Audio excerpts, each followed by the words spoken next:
Welcome back to Silas University.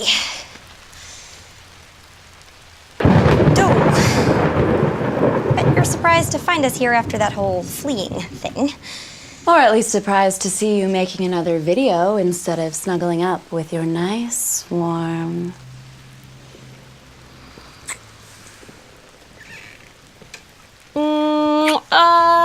Whoa there, lady killer. Recording the PG-13 version of our happy ending here. PG-13. How incredibly dull. Update now, smooching later. Anyway, turns out escaping Austria across the Alps, not as easy as the Sound of Music made it out to be. Between the moving chasms and the freakball blizzards and the Styrian villagers with torches and pitchforks, we were forced to return to campus, but only until we can get back to the library and research up Escape Plan 2.0. In the meantime, we get to enjoy these swish new digs, which Carm just scored by saying some spectacularly violent things to the psychology TAs who were squatting here. But Laura, you say, wasn't there some business with an evil dean and a light demon that demanded a sacrifice with a very hard-to-pronounce name that Carmilla heroically slew? Which turned out to be less a light demon and more the shiny lure on the forehead of a very enormous and now very angry anglerfish god rising from the caverns below the theater building to devour the campus? Well, yes. Thing is, the anglerfish god is rather big, and the crater where the lustic used to be is rather small, and so it kind of got stuck. Which means that the campus is saved. Sort of. What? So I'm heroic, huh? When you're not threatening to vivisect graduate students. Well, you'd think if I was some noble warrior goddess that I'd be entitled to a little more adoration from my wide-eyed maiden fair. You are unbelievable. I guess I should just be happy you haven't found some brand new crusade to be on. We've been here for like an hour. What kind of trouble do you think I could possibly get into? Oh, I have all kinds of thoughts about that. Hey guys, so the library's a no-go. Nobody's been able to get in for days. Pear's gone to see if anybody at the student paper knows what's going on, which means that I get a break from the what pronouns do we use if interrogations. Oh, sorry, I didn't mean to interrupt anything. Excellent.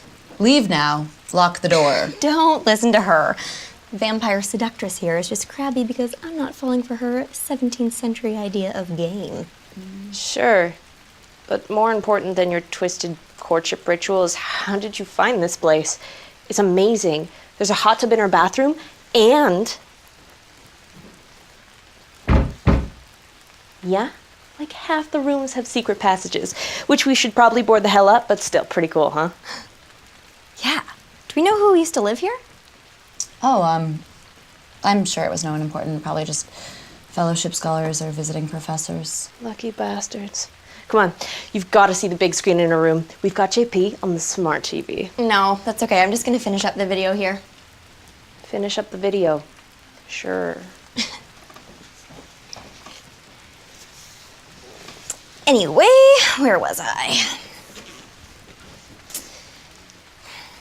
Is that really what you think I was doing? What? Using my romantic wiles to take advantage of you? No! No, that was just a joke. I mean, is it a little intimidating to know that you have, like, centuries of experience as this professional despoiler of virtue? Well, yeah. And I did have a front row seat to last semester's cavalcade of study buddies, but you changed. What you did for me, for all of us, you took on your mother. You took on a god.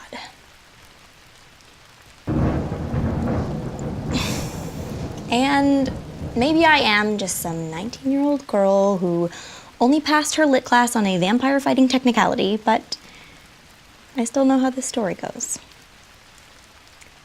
Good is triumphant and evil is vanquished. And once all of the monsters are chased away, our hero leans in for her very much non-PG kiss, and everything fades to... Perry? Perry, are you okay? Can you see where the blood is coming from? She looks like an extra from Carrie. They're dead. All dead.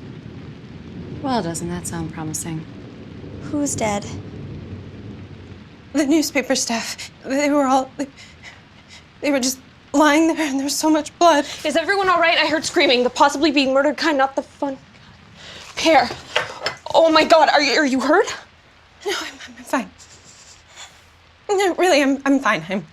I'm dripping blood on the very expensive rug. We need to put down towels. Someone should get a towel. Okay. Or maybe instead of panicking about the upholstery, you tell us about the blood.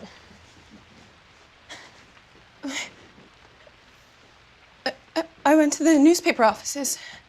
They were trying to keep the students informed after all the, and I thought maybe they would know what was wrong with the library, but when I got there, all the lights were out and it was just so still.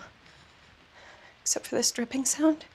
Like somebody had forgotten to turn a faucet off, so I went to go see what it was. But then I slipped in something. And when I pushed myself up, there's blood everywhere.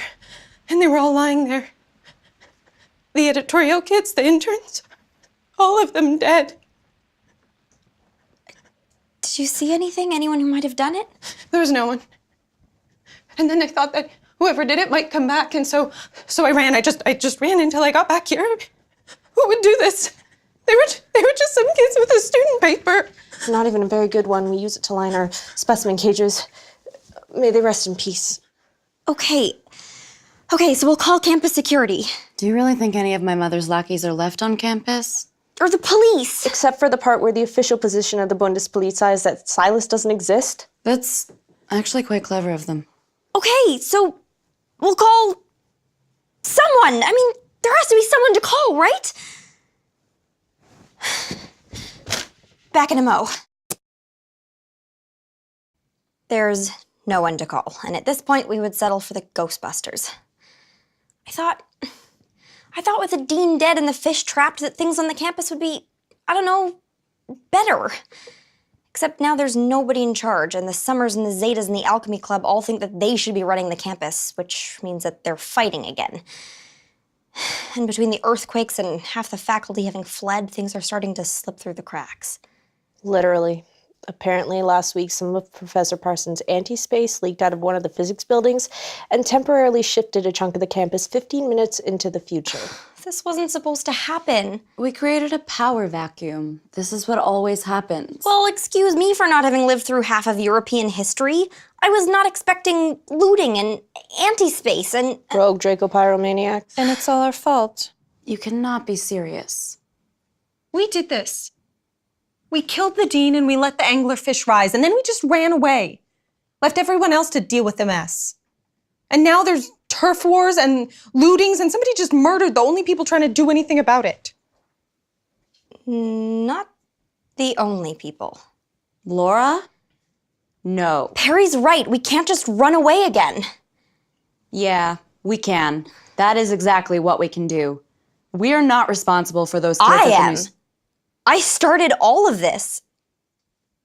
Maybe Silas is weird and creepy and perched precariously over a soul-sucking demigod, but we fought the dean for this place, and then we just ran away. We gave up, and we shouldn't have.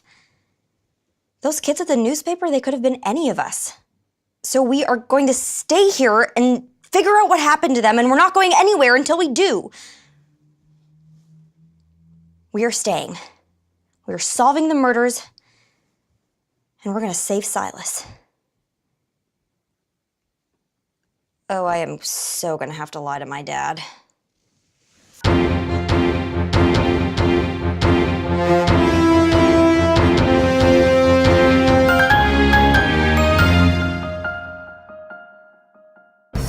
Good morning, Silas University, and welcome to the Silas News Network, broadcasting live to the entire campus.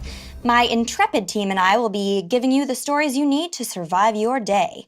Let's bring up the map. Currently, the Summer Society occupies the northeast of the campus, the Zetas occupy the northwest stretch, and the Alchemy Club is here in the south. We have reports of an exploding fungal conflict along the Alchemy Zeta line, so you'll want to avoid that as you go to classes. Also, you'll want to avoid the anglerfish crater, as it is unsafe due to earthquake aftermath and the fact that the set of the Silas Drama Club musical Antigone, Zombie Vengeance, is protruding from one of the walls. Also, please stop throwing cherry bombs at the fish. It's all fun and games until a primordial monster gets loose and devours us all.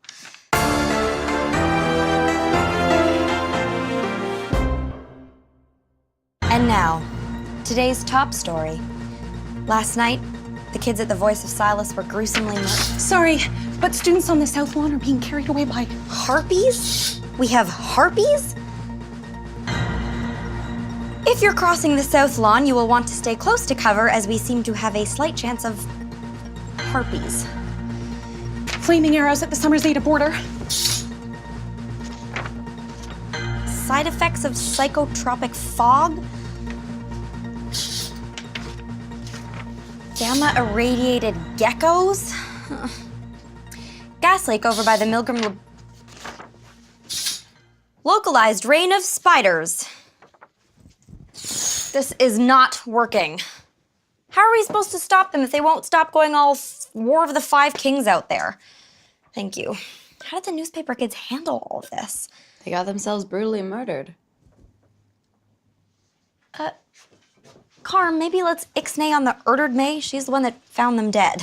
Yes, dead. For doing the exact job that you've now decided to do.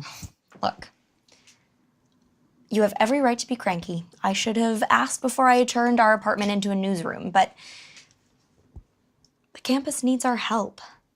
I can't just walk away again. That wouldn't be me. And maybe deep down, that's kind of what you like about me, isn't it? You're killing me, Hollis.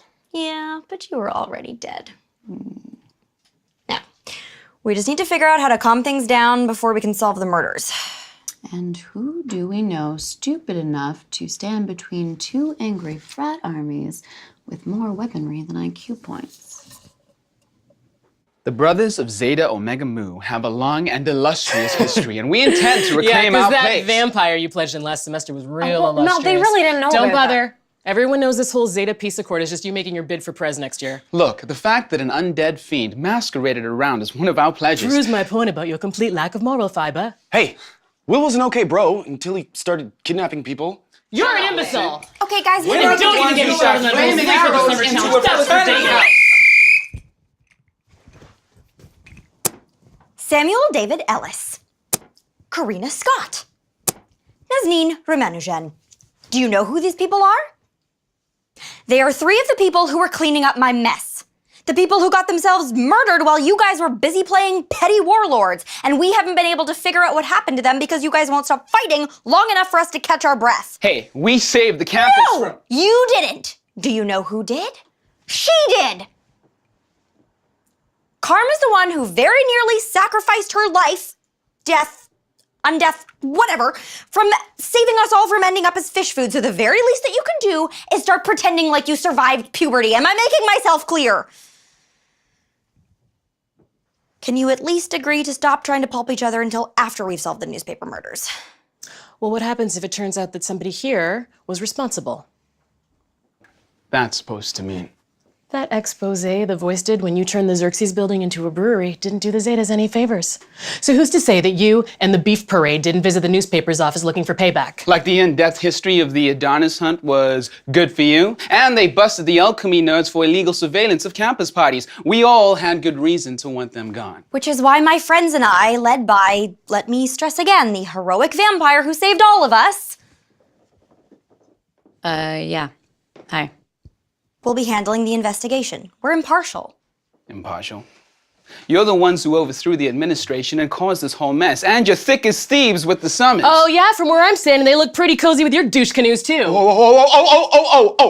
Okay. Yes, Me Wilson. and Danny, we could be like, like people here to like represent Representatives? Yes!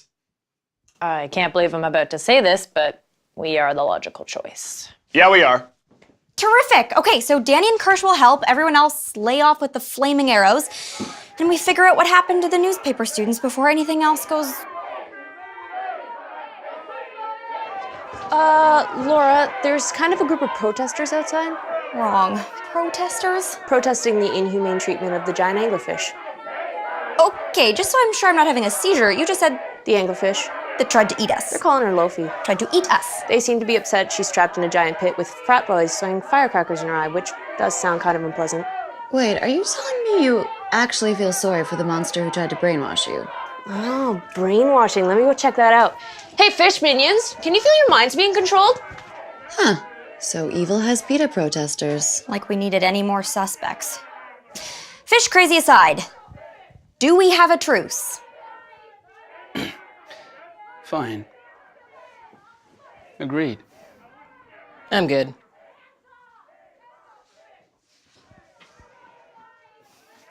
You know, when this whole friends with a Zeta thing blows up in your face, I'll be running for society president unopposed. And here I thought this was going to be a quiet semester. Glad you're back, Laura. Bang face. Xena? This is gonna be awesome, D-Bear. We're gonna unite our warring bros. We'll be like Romeo and Juliet. Do you even know how Romeo and Juliet ends? Yeah, there's kissing. So that went terribly. Although no one put anyone else's head on a pike, so better than expected. I really wish you'd cut out the mythologizing. The what? Trotting me out like some prized pony. Carmilla, the heroic vampire who saved the day. But that is what you did. Not the way you keep telling it. Well, what's wrong with the way that I'm telling it? Like it were easy. Like I wasn't scared the whole time. Like it's your reason to like me. Perry, are you okay? Not really. Something happened while I was sleeping in the other room, and I was alone. I made sure I put all the bolts on the doors because that's what you do when your university's been overrun by vampires, but I don't know how they got to me, how they did this. There's blood, I can smell it. Perry, we need you to open your shirt, okay? We need to see if you're okay. Oh my God, what is that? It's Latin. Woe to those who follow in the footsteps of the dead, for their doom is at hand. I was dreaming. There was a table, but all the chairs were empty. People were coming. I was supposed to be ready, but there was something rustling behind me in the dark. And then I was on the table with the newspaper staff and the crows were eating us. And JP didn't see anything? Whoever they were, they knew to unplug them. It's a threat. Something wicked this way comes, and if we don't stop this investigation, it's coming for us. Yeah, well, if we weren't scared off by vampire cults and demigods, then we're not gonna roll over for vague threats, Latin or no Latin. I hate to say it, but the Summers, the Zetas, the Alchemy Club, they were all here. They all had the opportunity. Do you really think a bunch of students, even the power-mad whack jobs that run clubs at Silas, would do this? It has to be something the newspaper was investigating. We have to go back and pull everything, notes, hard drives, everything. Follow the footsteps of the dead. Oh, I see we're low on brave but stupid for the week. Ugh, another editorial on budget cuts. Real estate and some nonsense about the Board of Governors. Oh, I've got an expose on the Pine Pies, which we don't need to know or think of again ever. Why does fighting evil always require so much paperwork? Come on, research is the best part.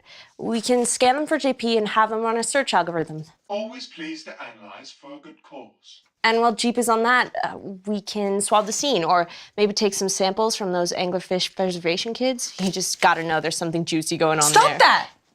This isn't some project. This isn't fun. People are dead. Again. Something broke into my room and cut me up.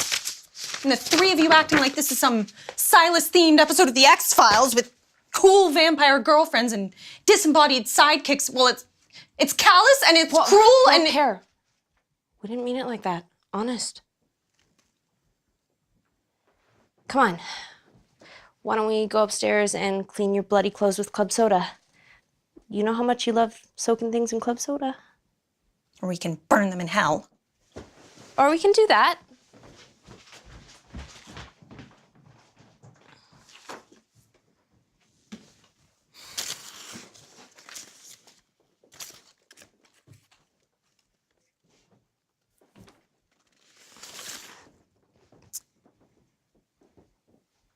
Hey, Hey, I've been thinking about what you said. this isn't something we have to talk about. I think maybe it is. 'Cause do I think what you did was brave and amazing? Of course I do. But is it my reason for liking you? Whatever you were before, you were changing before you even met me. Not helping your mother, trying to save Elle, not killing us when we had you tied up for like a week. 9 days. And you're here, researching, making jokes in the face of the ominous something's coming threats. Well, how could you not fall for me then? I'm pretty sure I was falling from you right from that stupid Zeta party. You mean the one where you ambushed me and accused me of kidnapping? I was, terrified that you planned to eat me, but I am a little disappointed that we never got our chance to stargaze and drink champagne. Really? Because if memory serves me correctly, there is a pretty impressive solarium on the roof of this building. And maybe something bubbly in that enormous wine cellar downstairs. I'm sure the visiting professors had impeccable taste.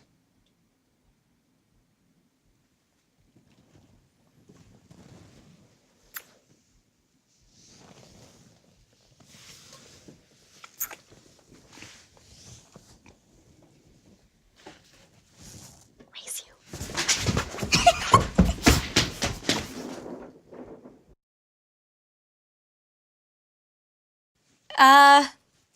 Good morning, everyone, and isn't it a fantastic day to start taking back our university?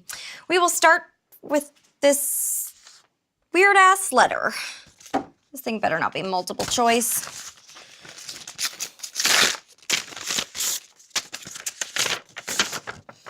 For immediate release.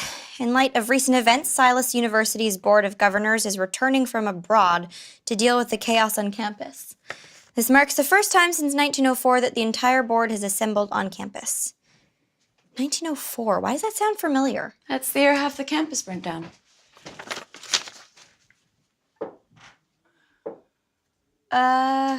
Who exactly are you? Didn't you get the press release? I'm Matska Belmonde, chair of the Silas Board of Governors. And you're the meddling teenager who murdered my mother. You're the... And the dean was your... Yes, yes, and yes. And now that we've dispensed with this inarticulate sputtering, let's move directly to the part where I turn you into a red splotch on the savonnerie. Huh? The carpet, darling. Mattie! When did you get back into town? Last night. And don't you marry me, you little monster. From what I hear, you're up to your gorgeous neck in this mess, sis. Yeah. Well, there was a little disagreement over whether or not Mother was going to feed my girlfriend to the fish monster. I heard. So you pried up a soul-eating sword and took a run at them both? You're lucky the damn thing didn't obliterate you. Now hold that thought while I take care of little Miss Wannabuffy. Mattie, that's Laura, the girlfriend in question. I know. And look, I'm not pretending I was overly fond of Mama and her head games myself. But your walking dinner date killed her, which makes it my duty to pull her apart at the limbs. It's the principle of the thing. I won't let you hurt her. Let? Who are you kidding, kitty cat? Unless you have that thermonuclear sword stashed somewhere in your déshabillé, you're out of your league. Doesn't matter.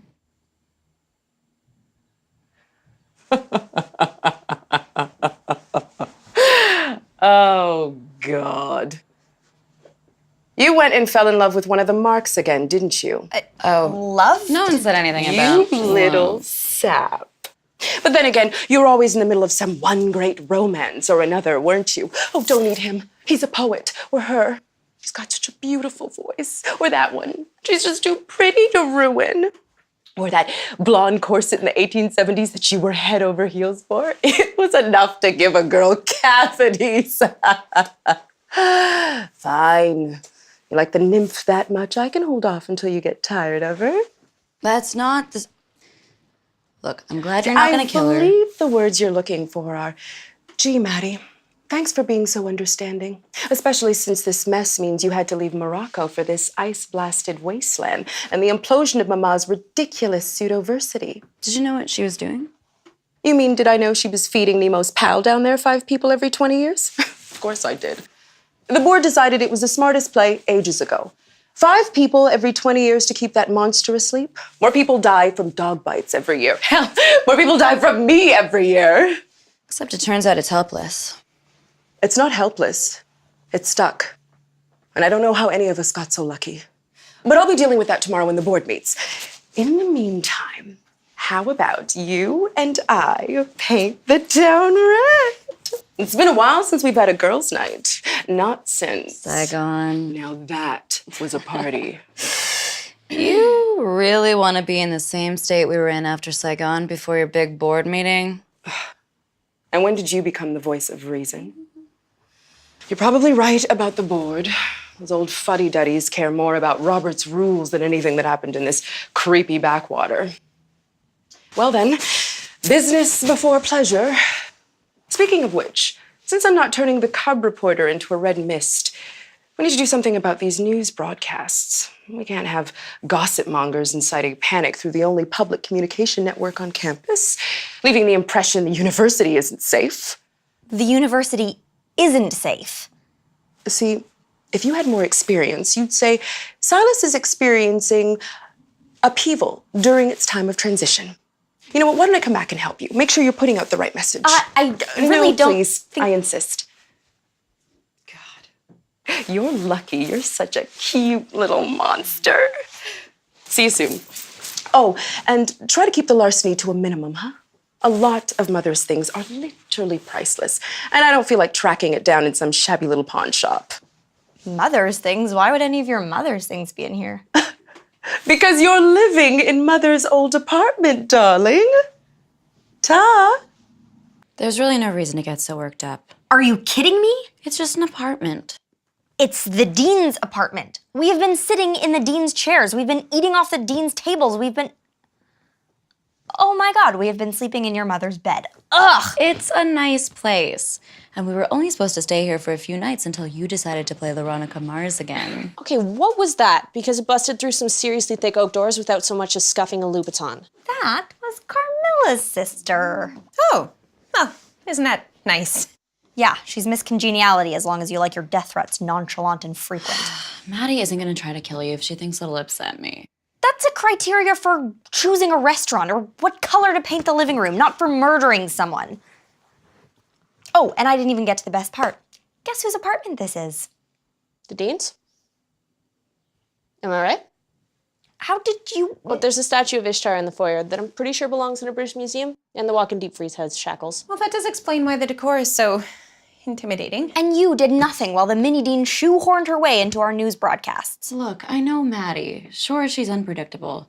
Pretty sure Mother didn't even trust her. But she's not gonna want some epic battle. She's just gonna wanna do whatever she came here to do, and then she'll wanna get the hell out of Austria.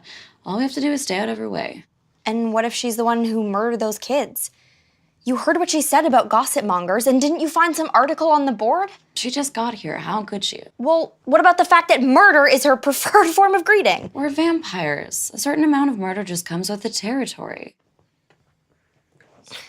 So this broadcast is gonna be fun, huh?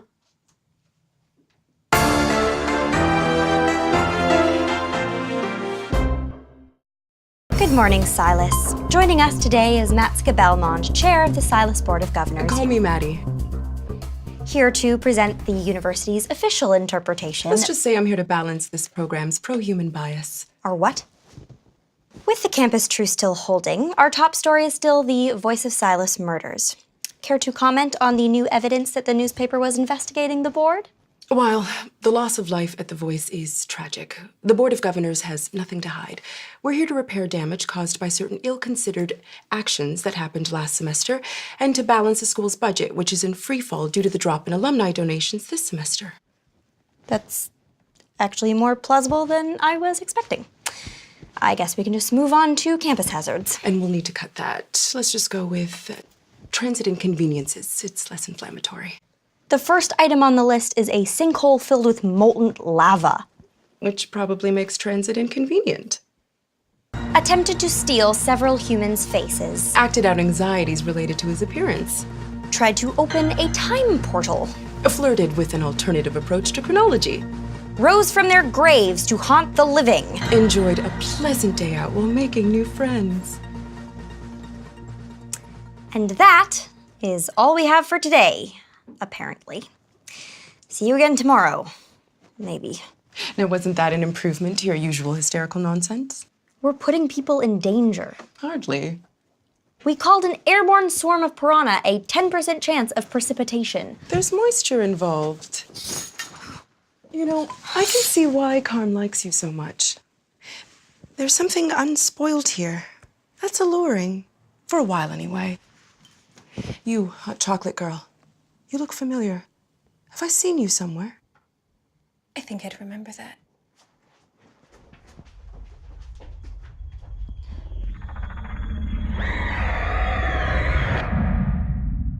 What in the name of Skrillex is that? Laura, you'll never believe this. I don't know what she's done, but the library's gone. Gone? Did you just vanish our library like the freaking nothing and never-ending story? Can she do that? The library could. The thing's essentially a sentient Escher painting with shelves. The only question is, why would it? We were headed that way to see if we could even get into the library, and there were these men, those men, all in black, like a SWAT team, taking the books. Taking the books? Portions of the collection are being sold to interested parties to cover Silas's operating deficit. So we followed them in, and the books were screaming. The shelves were shifting around like a giant maze. Then the stacks just started crushing everyone. We decided evacuation was the better part of valor, so we were about 20 feet back when the entire building folded itself out of existence. It was pretty awesome. Jeep, you okay? I'm fine. A momentary interruption in my power supply. Well, vanishing architecture is unfortunate. The cuts are necessary. Cuts? This is a university and you just took our library. You can't just do that. Of course I can. The board voted. Is the board chair still here? And to what do I owe the ride of the Valkyries? The school canceled the Adonis Festival. We can't afford the extra security. Hey, where's that board lady? A bunch of goons from some company are dismantling our brewing tanks. Those tanks are school property and will be sold along with other equipment from the chemical and biological science departments. What? They're ruining a really rad batch of Pilsner. Tragic. How is a university supposed to function without a library and research equipment? We're doing our best to preserve the essentials. The essentials?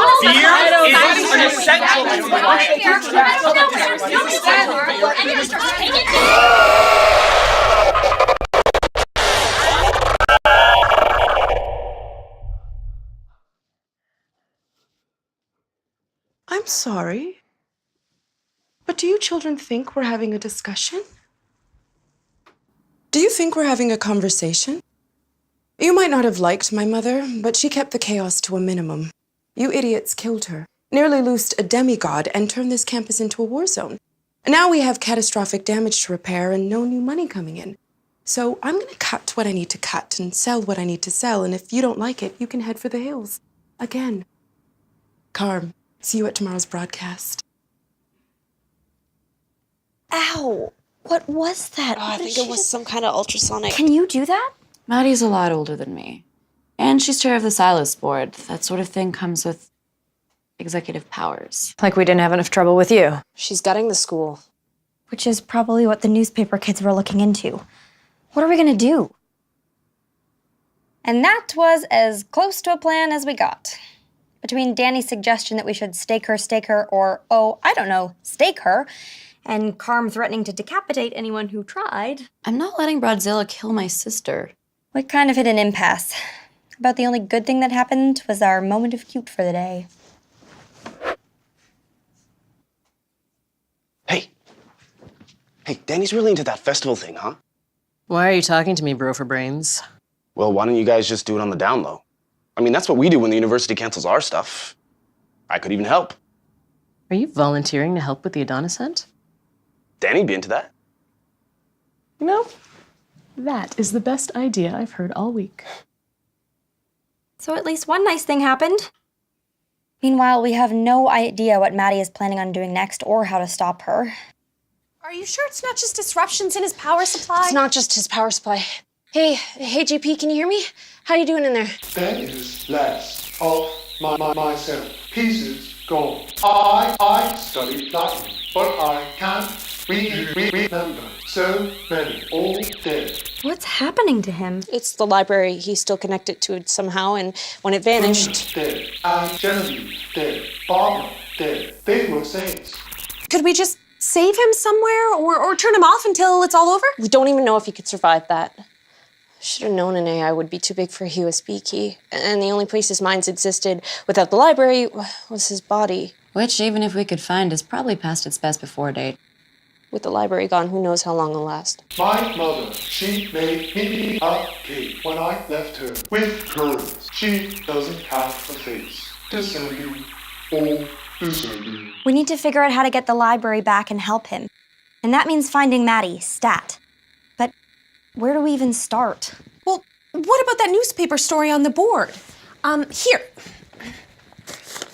According to the research, Mattie and the board have been trying to sell off huge chunks of the campus to some company ever since the dean died. Oh, legal sales on the public record. Sounds diabolical. But look, at least one of the chunks that they're trying to sell is the anglerfish.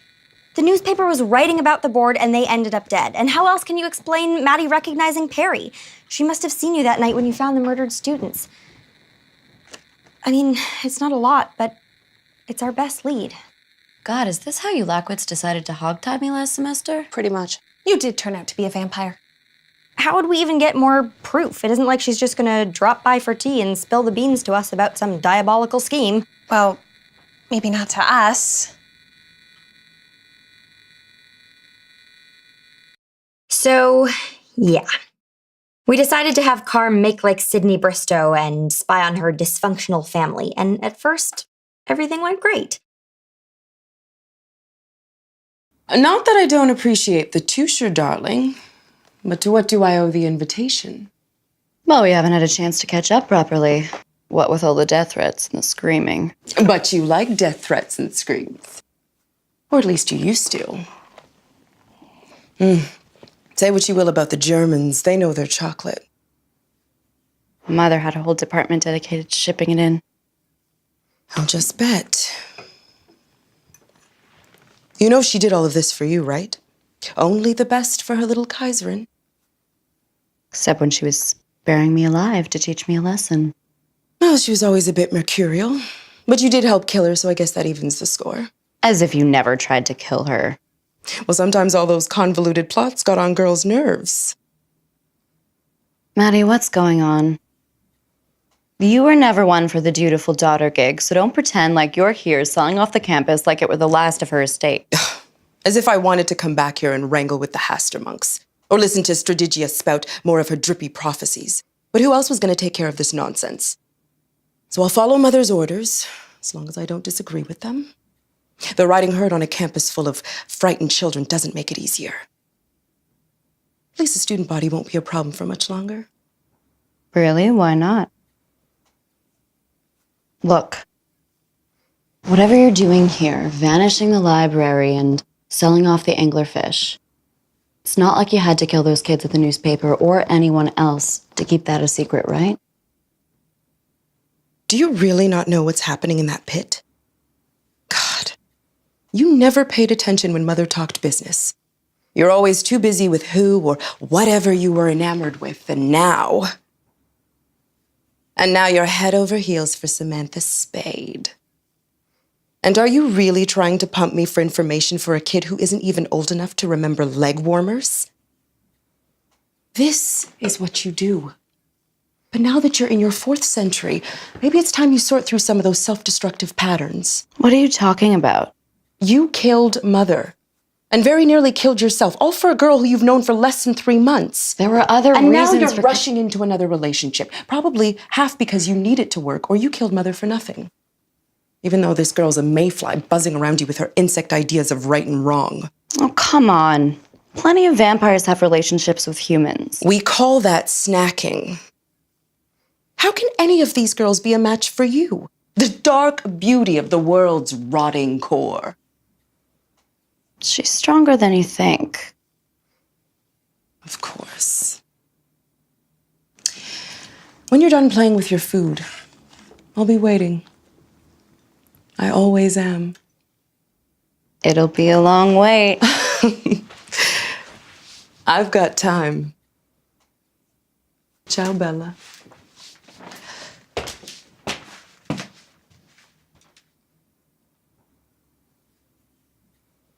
Laura. You heard her. She's up to something with the anglerfish and planning on getting the whole student body out of the way so she can pull it off. Guess we're headed back to the crater then. I'll go get Laugh and Perry. And fine. Maybe I could have dealt better with that whole "your relationship is an unhealthy time bomb" speech. But we had a lead. We had to figure out what was happening in that crater. Are they still following us? I had really forgotten how much fun this kind of thing isn't. First of all, the anglerfish protest, not getting any smaller. There are at least 25 people with candles and blank expressions standing by the crater's edge. And humming. Do we have any idea what's happening there? I'm still betting mind control. How can you be so blasé about that? Once we dodged the proto-cult and climbed into the crater, we hit pay dirt. If by pay dirt you mean a crew of the same SWAT guys as from the library lowering drilling equipment into a tunnel lined with these creepy carvings and talking about reaching a first gate. We hid in the set of the zombie musical to watch, but then I knocked loose a zombie arm and we had to hightail it out of there. Which was difficult, considering that someone had already collected a 150-pound duffel bag full of crater samplings. I found some materials I might need. And someone else was too busy brooding to use her super strength to help us. I helped you spy on my sister, didn't I?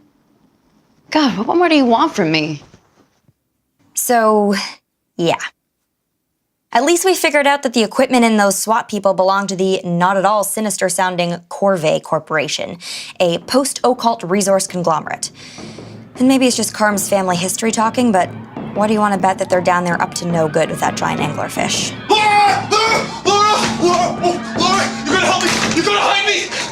Kirsch, what the? Kirsch, what the? Are those antlers?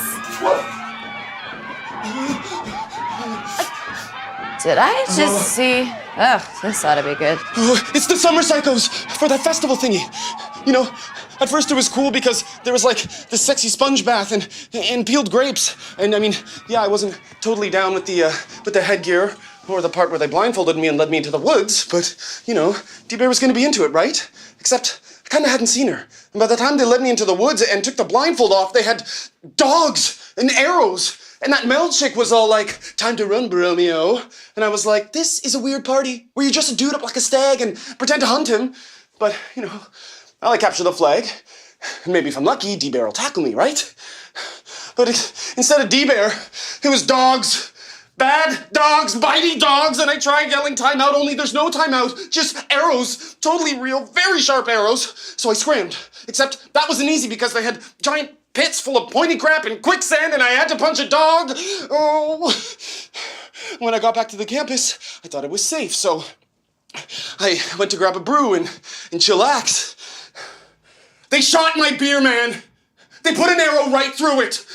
They're like Terminators. Super hot, confusing Terminators. You gotta hide me. Sounds like the littlest dude bro finally drove Lawrence over the edge. No, there's no way that Danny would be... Ah, Terminators! Oh. Gotcha, meat cheeks. What are you doing? I'm catching the stag in this year's Adonis hunt, genius. I don't know if you noticed, but this isn't the Hunger Games, and Kirsch here is not a stag. I can take the antlers off if they're confusing you. It's a metaphor, Einstein. He's only a ceremonial stag. So is he only going to be ceremonially killed? No, that part's literal. Get out, protein shake. You really gonna make me come through these peahens? Hey! Whoa. Hey, don't hurt them. What the hell, Lawrence? Oh, just because you weren't fast enough to get the drop on them. So know what this is about. We don't do this anymore. How many of us do they hurt and humiliate every year? Huh? Thousands? Hundreds of thousands? Don't you want justice for that? Of course I do. But Kirsch isn't responsible for any of that. He's just a sweet, silly man-child. And he's under my protection. Are you stopping the hunt? You know what that means. Doesn't matter. You want him, you gotta go through me.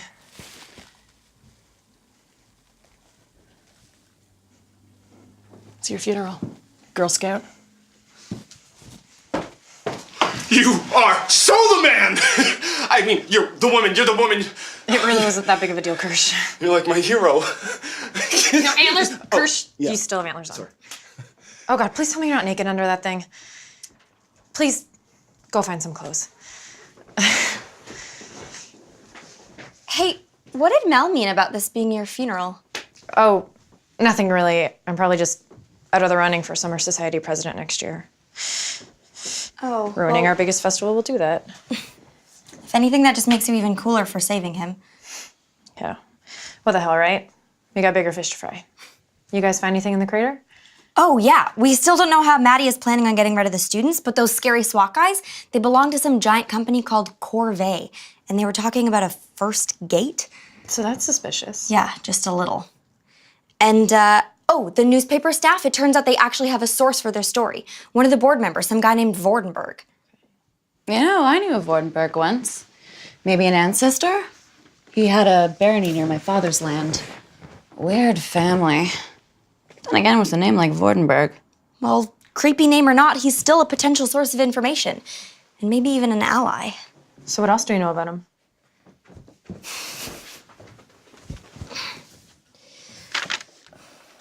And as long as you comply with the Corvée Corp officials as they take your blood and tissue samples, there'll be no need to taser you.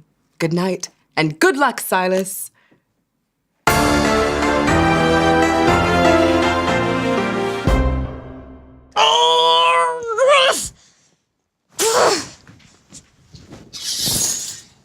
Who would have thought that as far as evil goes, vampire is way down the list from PR consultant.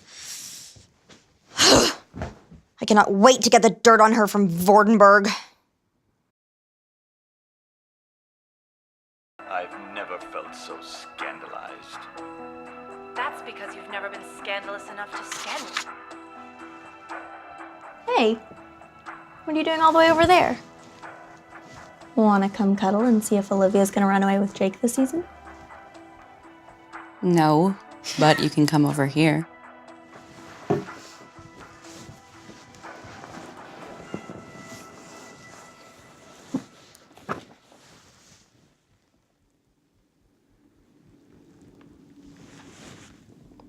I don't know how you can be so calm, knowing that Mattie and Vordenberg are out there, getting ready to do something awful.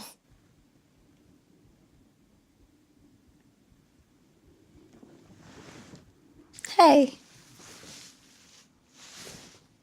You okay? Yeah, I'm fine. Because you sound broody. I'm just thinking about things.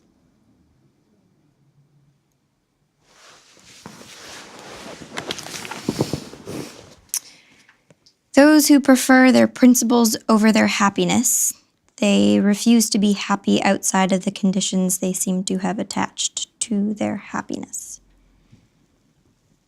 Sounds light and frothy. It's comforting.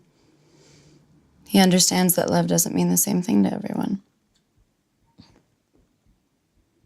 I think that's the saddest thing I've ever heard. Hey, Laura. Yeah. Can we just pretend, just for tonight, that if I asked, we'd run away? We'd find some way to leave and we'd just go somewhere without murders or sisters. We'd sleep in hotel rooms and never live in the same city twice. There'd be no one to fail or disappoint or save. It would just be you and me in love. That would be nice, wouldn't it? Mm-hmm.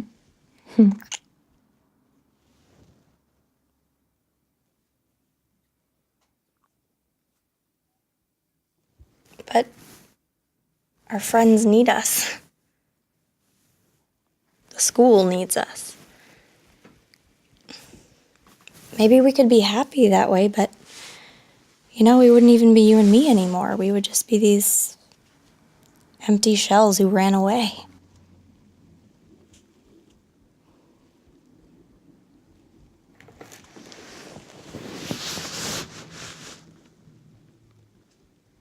Today, gentle viewers, you join me in waiting to meet the elusive Baron Vordenberg. And I've got to admit, knowing that he's a potential source of information for the newspaper kids and a member of Silas's Board of Governors has us straddling the hopeful/terrified columns. Fun bio fact, the Baron is the great-great-great-great-great-great-great-great-great-grandson of the hero who freed Styria from the vampiric scourge. Wow, clearly he did a bang-up job. Have fun with that. Having a pedigreed Van Helsing on our side can't hurt. Wow. People barge in here so much that just sounds weird.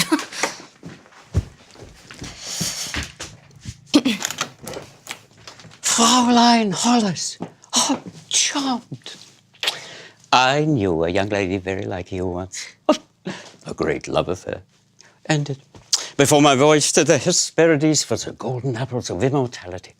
Turned out to be oranges, you know, so no immortality. But lovely juice. How fascinating. So we're so happy to have you here. We know that you were speaking to the voice of Silas staff. Ah, yes, yeah. Ambitious, hard-working young people, very roll up their sleeves and gets a scoop. Reminded me of the staff in the 1930s. Shame what happened to them. Well, we're hoping that you could tell us what you told them. Maybe about the board's plans for the students, or about why Ms. Belmonde has those corvée guy drilling in the anglerfish pit.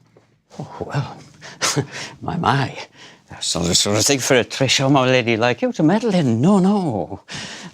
It wouldn't do a thing for me to tell you. There's nothing can be done. But you're on the board. Oh, mostly as a formality, of course, and not till the time when the family had more wealth and power. With one vote, even if I object, they overrule me. It's been that way for the last 40 years. It's quite disappointing, really, even for the lesser son of greater fathers.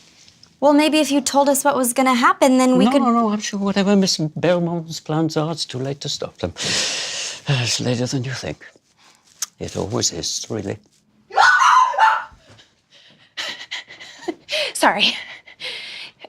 Don't mind me. I'm just hallucinating. Miss Perry, I'm very sorry if I've caused you distress. Hallucinating what?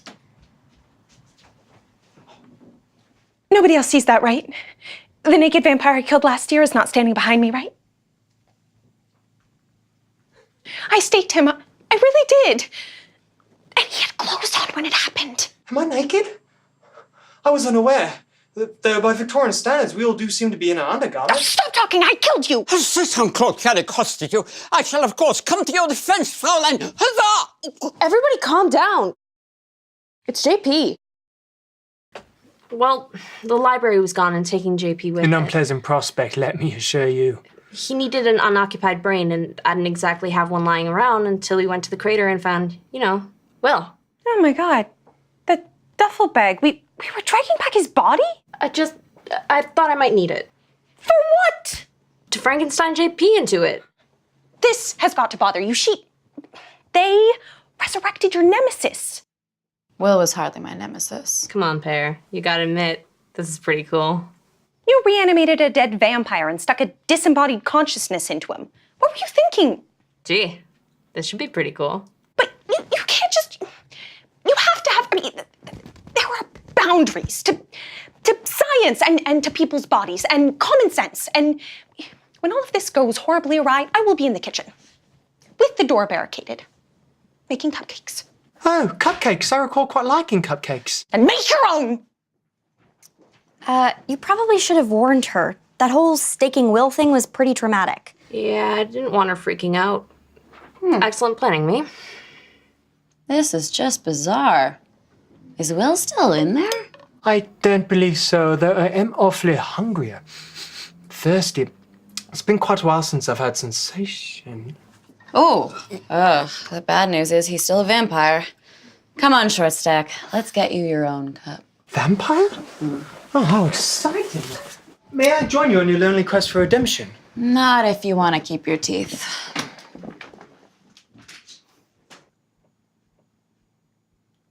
My God. The door's just frantic. Yeah, last semester my roommate turned out to be a vampire and things kind of escalated from there. Which is why, if you know anything about why Miss Belmonde is planning on doing what she's doing next, then... You forgive me, Fraulein Holz, but the company you keep does not inspire confidence. You mean Carmilla? The former Countess Carstine is infamous, both as a ravager of virtue and a betrayer. I know, but she's changed. Well, of course, not my place to tell tales. Unless, of course, you want to hear about my hunt for the mighty Yeti Migoi in the wilds of Tibet. No, that's okay. But you know stories about Carmilla?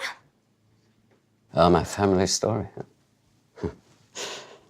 The Countess was promised to my great-great-grandfather, and he loved her.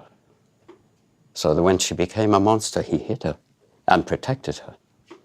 And she repaid him by killing all of his family and all those that he loved, leaving him to die alone and dishonored. It's just a story, of course, distorted over time, I'm sure. Fraulein.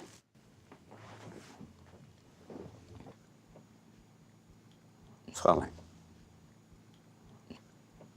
Isn't learning history fun?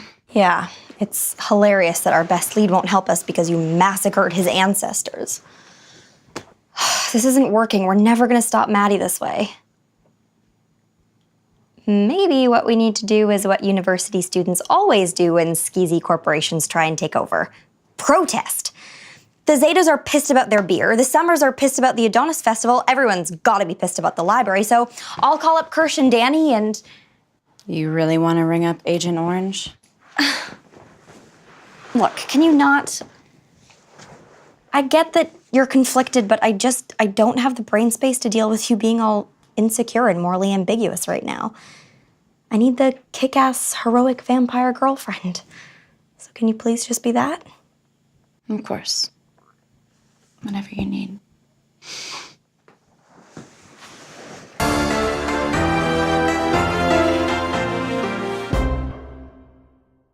This is SNN with up-to-the-minute coverage of the protest against the Board of Governors, led by Silas's very own heroic Carmilla Karnstein.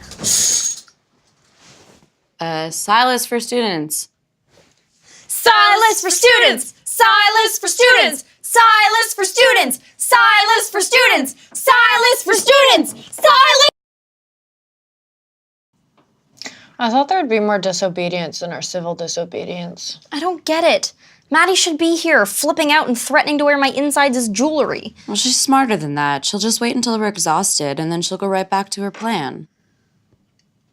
By which I mean, go us, fight the power. We're not giving up. We are in this as long as it takes.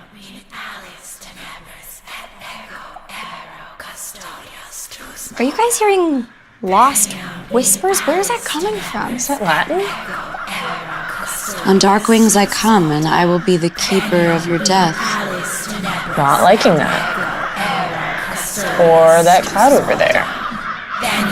That's not a cloud. Get away from the window.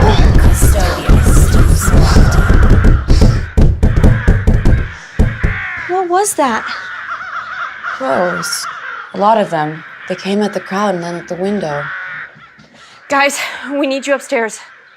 The crows came after Perry. They came in through the windows. They were just everywhere. I mean, I'm not hurt or anything, but... And they left feathers and bird poop all over the... Yeah, that's the worst part of being swarmed by carrion birds, the cleanup. This is how the dean tried to kill Carmilla. It has to be Mattie because of something you saw that night at the newspaper. Think, is there anything you saw? There's nothing. Just dead bodies and all that blood. I just wanted to make some cupcakes and have like 5 seconds where people weren't cutting me up or reanimating dead bodies or using my friends in human sacrifices. Why is that too much to ask? If you need me, I'll be upstairs cleaning the guano off the hardwoods.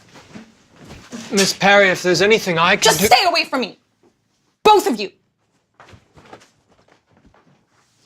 God, why would she be trying so hard to kill Perry? If it wasn't something that she saw, then maybe something in the file, some weakness or vulnerability we can use to stop her. Can you think of anything? Carm, we really need less sulking and more strategizing here. Do you even realize you're asking me to betray my sister? What? Well, my ears are burning. Sorry about your little Occupy Silas out there. The aftermath is looking downright Hitchcockian. If you think we're done here... Oh, you're done. You could pick it till your fingers bleed. The Silas Charter gives the board chair the power to do as she likes. Do you think a stake will do the trick? I'm not a 2th-century debutante you can end with a toothpick or a quick beheading.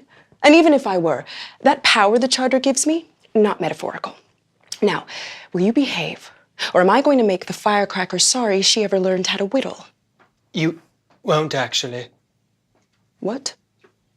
I'm terribly sorry to intrude, but the decisions of the Board of Governors are not so much binding at the moment because the Charter requires a student body representative on the board. Please don't kill me. As if those squabbling children could ever agree on a representative. They'll agree on Carmilla. You feel like throwing yourself to the lions again, sis? It's your Rubicon. Of course she does. You took on the Dean and the anglerfish. You can totally go toe-to-toe with her. No. What? No. I won't do it. Find somebody else to play your hero. What do you mean? I mean no. Just because I was willing to risk my life to save yours doesn't mean I'm willing to betray my sister. Doesn't make me some crusader. Carm, why are you doing this? I need you to help. I'm doing this because I'd like to think that you could love me instead of some romantic ideal you've made up in your head. Romantic ideal? Because I think you're better than your long history of murdering and callously discarding people? Is that what you think of me? No, I didn't mean it like that. What am I supposed to think when you're all caring about people who aren't us as stupid, Pop-Tart, and remember that time we ate half of Saigon? Fun times. That's part of who I am, Laura. So is Mattie. You can't expect all of that to just evaporate because I love you. If you really loved me, then you'd stay. I need you to be the kind of person that helps in fights. You haven't listened to a single word I've said. I'm done. Carm! Please, Carm!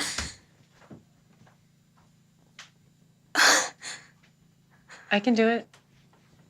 The student rep thing, I'll take care of it. Yeah, no, that's great. That's really great. I'm glad you're gonna be really great at the student rep. It's okay, I'm fine. I just have a lot of things to do, and so I need to do them. So I'm just gonna... Hey, it'll be all right. It'll be all right. So, yeah. I think Carm and I just broke up. And was I not supposed to want her to be better? Isn't that what you're supposed to do? I mean, it's supposed to go, you love someone, and I'm not even saying that I loved her, because we were only together for like a month, and that would be crazy, but if I did, wasn't she supposed to try and be better? I mean, the story goes, you fall in love with a monster, and then they stop being all monstery. They redeem themselves, right? The story isn't just fall in love with a monster. That'd be a stupid story. I don't want to be a part of that stupid story.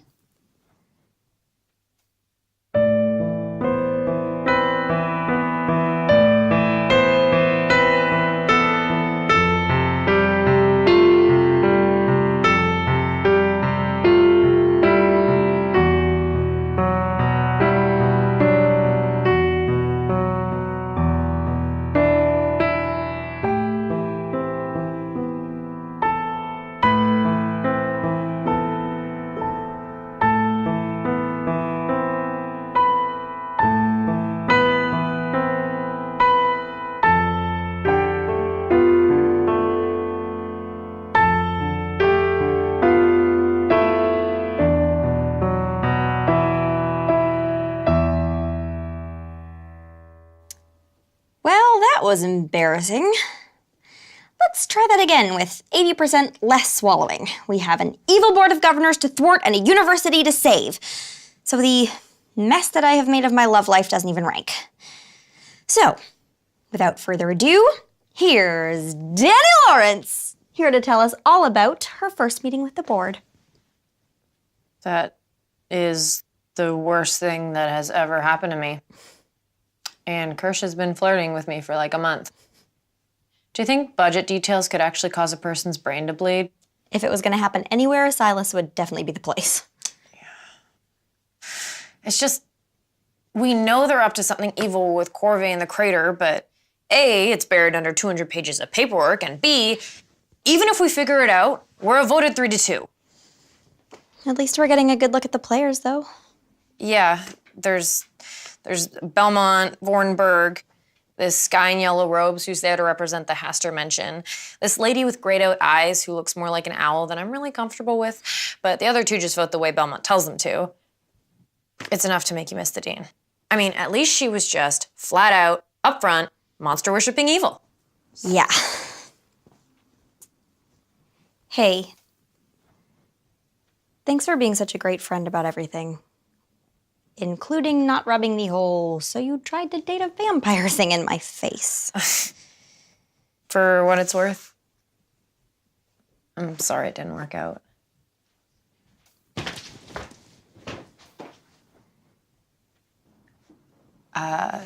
So I'll just clear out of here. See you later, Hollis.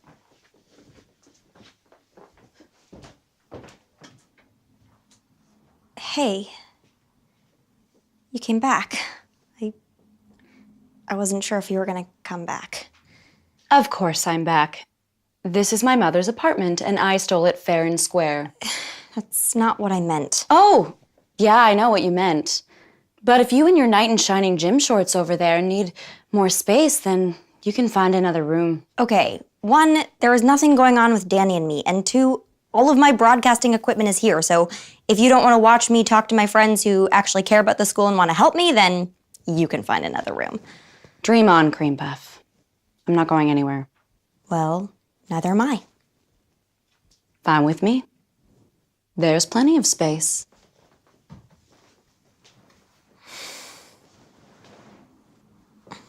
Good morning, gentle viewers. You know what's even less fun than having your blanket stolen in the middle of the night?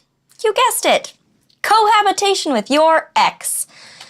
I mean, I know I had love goggles on, but did I really not notice any of this? The hair, in the shower drain, on the furniture, everywhere. The used dishes, the used blood bags, the used... Then there's her relationship to clothes, or lack thereof, which clearly she's just doing to drive me nuts. Not that it's working. And finally, the cherry on top of this whole Sunday of awesome. We all get to hang out with Carm's BFF, Big Sis Mattie. But if Holly Go Nightly thinks she's gonna run me out of this apartment that easy, she's got another thing coming.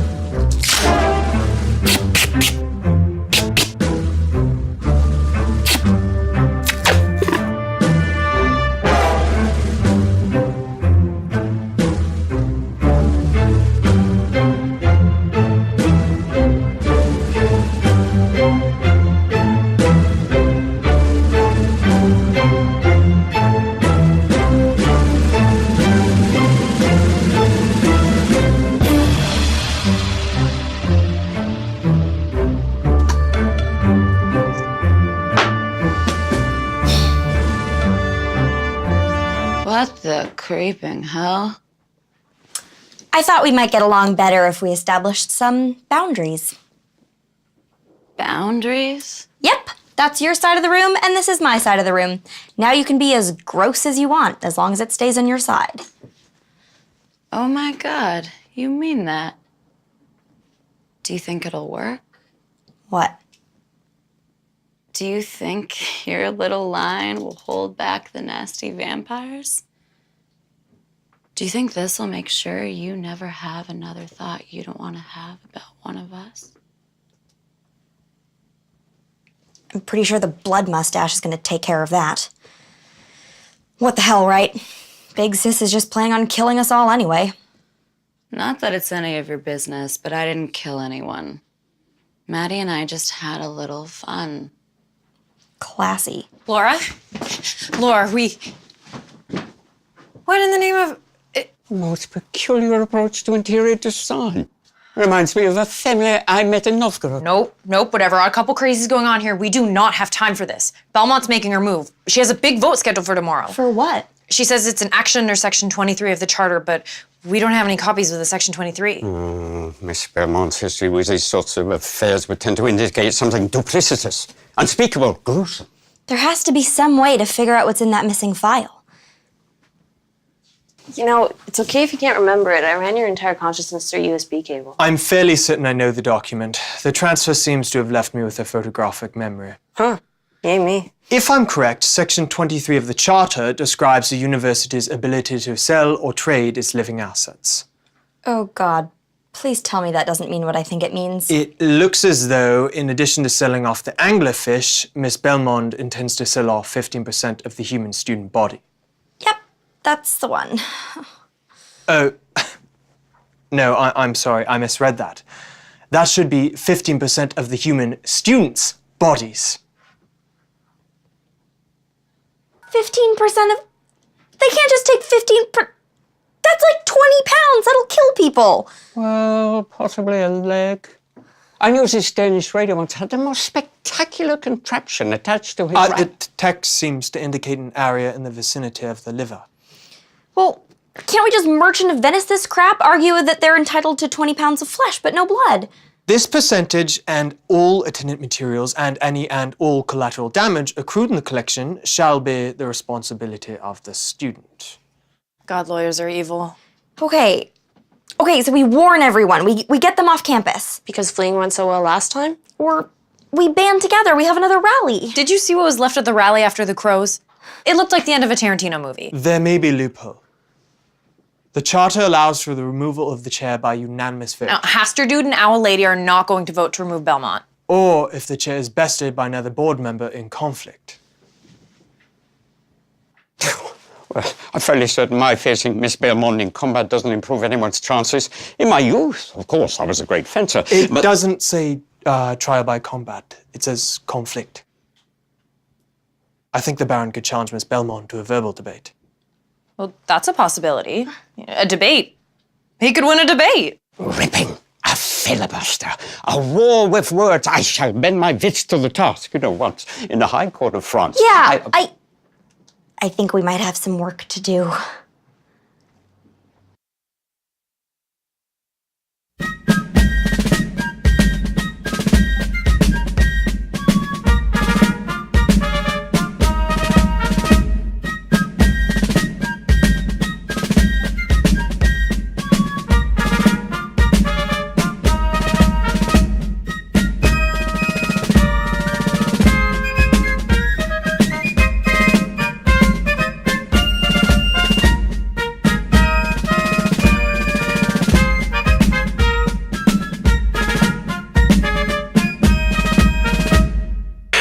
That was the beginning of my great affair with the Grand Duchess Anastasia.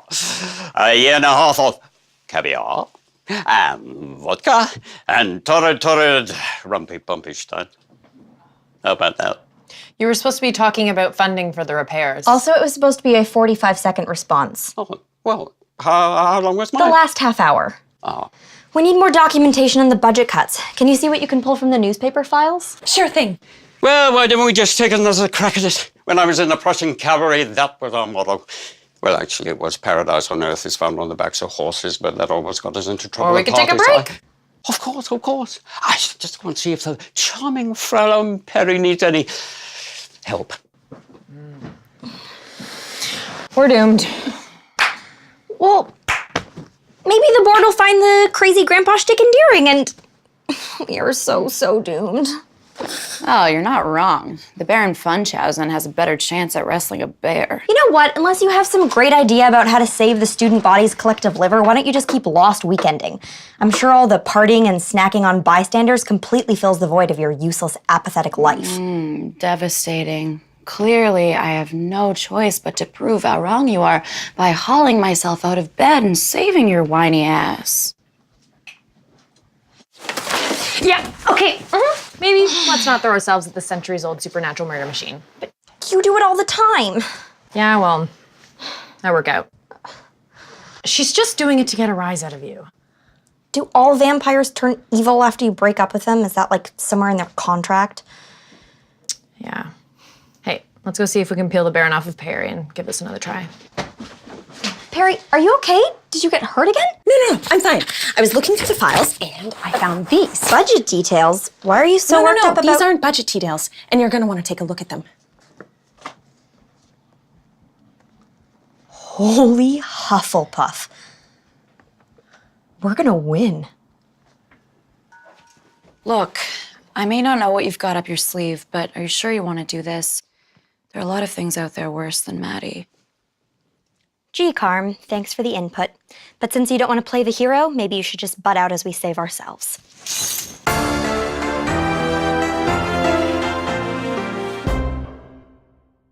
Good evening, and welcome to the SNN coverage of the Board of Governors debate.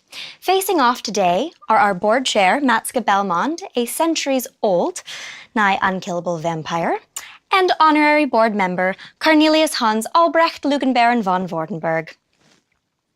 We will start with questions from the students and then move on to the closing arguments, followed by a vote by the board on the winner. As decided by a coin toss, we will start with a question to you, Miss Belmonde. How do you respond to the accusations that you intend to sell off a large portion of the student body's bodies? Darling, well, your histrionics are always amusing. The plan is to have Corvée catalog and evacuate the students. Removing their livers would depreciate their market value. Baron Vordenberg, a rebuttal? Oh, you pardon me, madame, this is an outright lie. What of the infamous Section 23 of the Silas Charter? Why, I have never encountered such perfidy since my battle of wits with the infamous Comtesse Lamotte. Vordy, you know I lived through the stuff you're lying about, right? Besides, if you and Big Red were capable of paying attention, you'd know we invoked the charter to deal with the deep one. The anglerfish? We can't just leave it wedged in that cavern like an apocalypse waiting to happen. I know Mother wanted it sold to Corvée, but she's dead. And lately I've been thinking maybe it's best we just collapse the whole campus and bury it alive. It seemed polite to evacuate the livestock before that. But that's evil. No, that's pragmatic. Well, maybe you aren't planning on stealing all of our livers now, but sooner or later it's going to be all freeze-rays and massacres and the drama faculty tied to the railroad tracks. Even if that was remotely accurate. What are you going to do about it? This. See, those kids that you murdered at the Voice of Silas? Are you still on about that? Turns out they were keeping really thorough files on you. So I just emailed the rest of the board your contract as a consultant for the Corvée. And if the 10% kickbacks you're getting from all these sales doesn't make them reconsider, then maybe the personal files you're keeping on them, you know, the ones detailing exactly how to kill them, will make them change their minds. Where the hell did you get those? Not the issue right now. The issue right now is I think we can skip the closing arguments and go straight to the vote. Danny? She's out. Vordenberg's in. Oh, I'm terribly sorry, Miss Belmonde, but if history teaches us anything, then... Impeachment, overthrow, exile, and of course I will reluctantly accept the board's nomination. The rook falls to the bishop. You're making a terrible mistake. No, you did. When you thought you could come to this university and just take over. You may have killed those kids at the newspaper, but they still figured out what you were up to. Well, That is just neat. And now you're done. I bet it's gonna be pretty upsetting for the folks at home when I pull you apart like a kid with a Barbie. Mattie, no. Are you seriously not done with this Nat? She's a stupid, callow girl, and she's gonna get us all killed.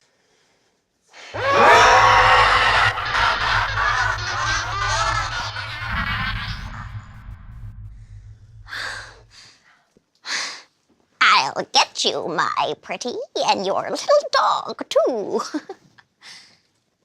Right. Without further ado, Silas University, your new board chair, Mr. Cornelius von Albrecht Lugenbaron von Vordenberg. Cue the music.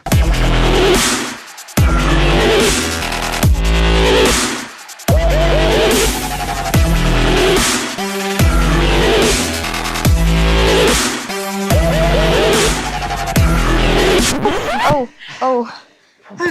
Is he going to give a speech? Oh, God, no. I am deeply touched by your show of support and faith. I have never, not even when the demon of the great forest made me one of their brothers, felt so called to aid and succor our community. I shall lead you and Silas to greatness, to the shining, glorious future it has always deserved.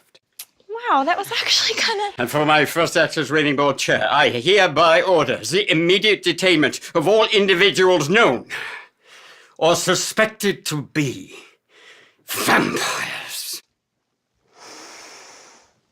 Oh, crap. Hey, folks at home. Just a reminder that these videos are now only going out to my private list, so please don't repost. And given last week's less than unfettered victory... I hereby order the immediate detainment of all individuals known or suspected to be vampires. With Mattie's recently revealed scheming and her "I'll get you next time" style exit, the board was only too happy to vote the measure right in spite of some strenuous objections. You can't just detain people because they're vampires. That's like species profiling. Well, your loyalty is touching, Fräulein Hollis, but misguided. Who was it that built this school as a feeding ground? Vampiren. Who was it incited la terror? Vampiren. Who killed my ancestors and forever blighted my family's hopes of rising to the Hoch der Vampiren. Even 2 days ago, Fräulein Karstein was seen feeding in public on freshman girls. But she didn't kill them. She was just acting out. If even the most exemplary of vampires cannot control herself, containment is necessary. Look, I know that she's antisocial and amoral and far from perfect, but... You know what, Cream Puff? Don't do me any favors. If Mr. Burns here wants to see out of control, I'd be happy to oblige. Don't force us to steal your shroud and behead you, Fräulein!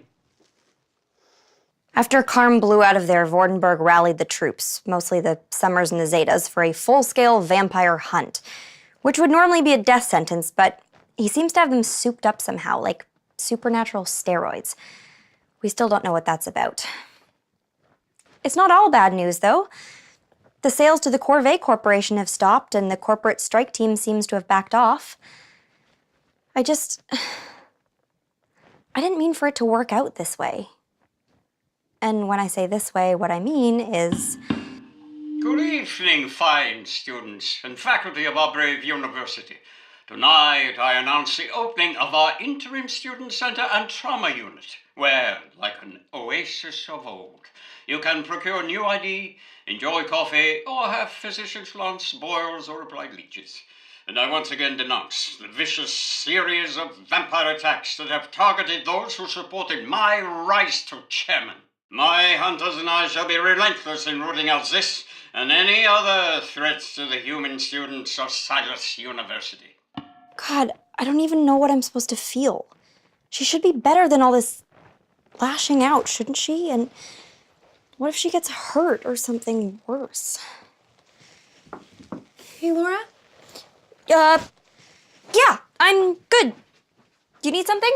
It's nothing. No big deal, really. Somebody saw a panther dragging a body across the North Quad, and I just didn't want you to hear it from anyone else. Guess I should have known that something like this was coming. Well, why don't you come with me and we'll go make ice cream sundaes for dinner? No, thanks though. I think I just need to be alone for a while, take a walk. I will stay inside the building. Hey, Laura, do you want to hang out with me and Jeep and... Oh, hey, Pear.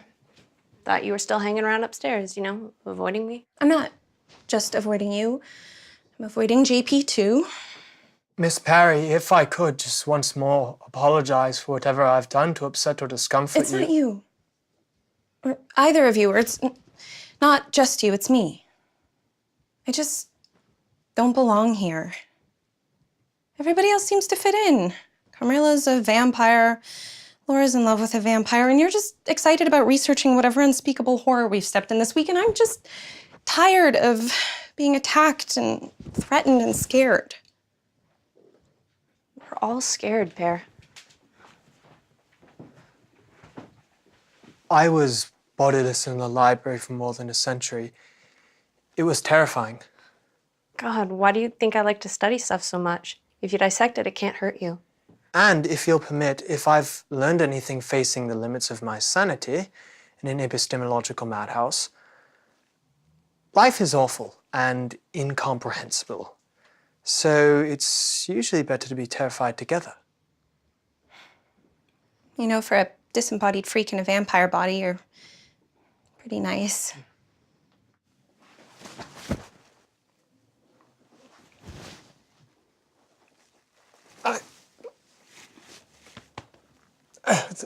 Is anyone else as uncomfortable as I am with this level of physical contact? Extremely. Oh, yes, definitely. Well, if you want, we could go have ice cream for dinner. Oh, is there any more of that salted caramel gelato left? God, I wish it were that simple. I thought it was supposed to go, you love who you love, and all of your other differences just fade away.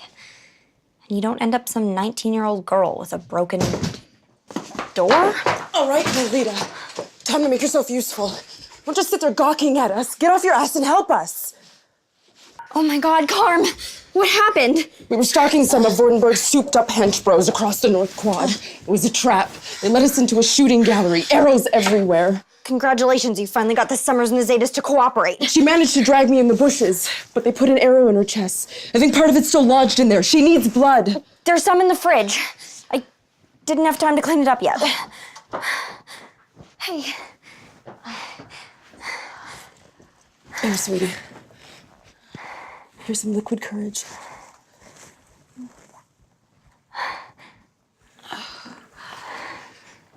Mattie, where did you bring me? Oh, perfect. Yeah, it's terrific to see you too. She needs a surgeon. Or someone who spends way too much time thinking about human dissection. Terrific. Rustle up one of your mad scientists and let's get the show on the road. No. What? No. You guys are on a rampage, and I'm not gonna risk my friends' lives until you and I have an understanding. Understanding? Try this on for size. Your value to me ends the second you can't or won't help her. Yeah. And as soon as that happens, you're gonna kill me in a way that would probably qualify as postmodern art. We've had this conversation. Only killing me, it's not gonna help Carm. And as much as you flounce around like the spokesmodel for casual violence, you care about her. So here's how it's gonna be. I'll call Laff and JP, and they will help her, and then I will hide the two of you here until she recovers. And in return, neither of you is going to bite, maim, or kill anyone at all for any reason. Because if you do, I will have the Baron's army of steak-happy super minions down here so fast that you'll get whiplash. Understood? Understood. Get your friend.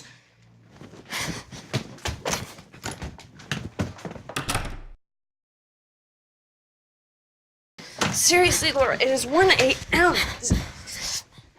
Oh, hello to the chest trauma. We're going to need gauze and peroxide and possibly ether. Vampire, we can skip the ether. Miss Constantine can bench press a Mazda. Will you be the one holding her down? Ether. Cool. Maybe tranquilizer darts? Have you all lost your minds? They can't be here. They have been on a killing spree, and there are people hunting them all over campus. She's getting blood everywhere. They're on their best behavior, or I'll call Vordenberg myself. That might be difficult if they've ripped out all our throats. Vordenberg will kill them. Like she killed the kids at the newspaper? Oh, for the love of... I had nothing to do with your newspaper pals. I wasn't even in the godforsaken country until days after they were dead. Liar! You killed them. You cut me up and you tried to kill me. I never sleep anymore without seeing them, without seeing their dead eyes looking at me, and you did that, and the least you can do is admit it. If I'd done it, I would. You're still a killer. You've always been a killer. Guys, patient being nigh invulnerable makes thoracic surgery easier, but maybe lay off anything that shakes the floor, okay? Perry. I know your heart's in the right place, Laura, but you're really not thinking this through. Got it! First try. I'm always amazed at how much stuff is in there. And there's always those extra bits that I'm not quite sure what to do with. How are you feeling, darling? Like an overly enthusiastic veterinarian just played operation with my innards. Well, if that's the case, it's good we'll be staying put for a while you recover. How did you get little Miss Tightly Wound to agree to that? She promised you were done with your little spree. Got to be kidding me. It was either that or take our chances with the Baron's juiced-up army out there. Perry, I thought we were going to talk later. Oh, we don't have time for that. We need to hide them now. What? The stormtroopers are coming.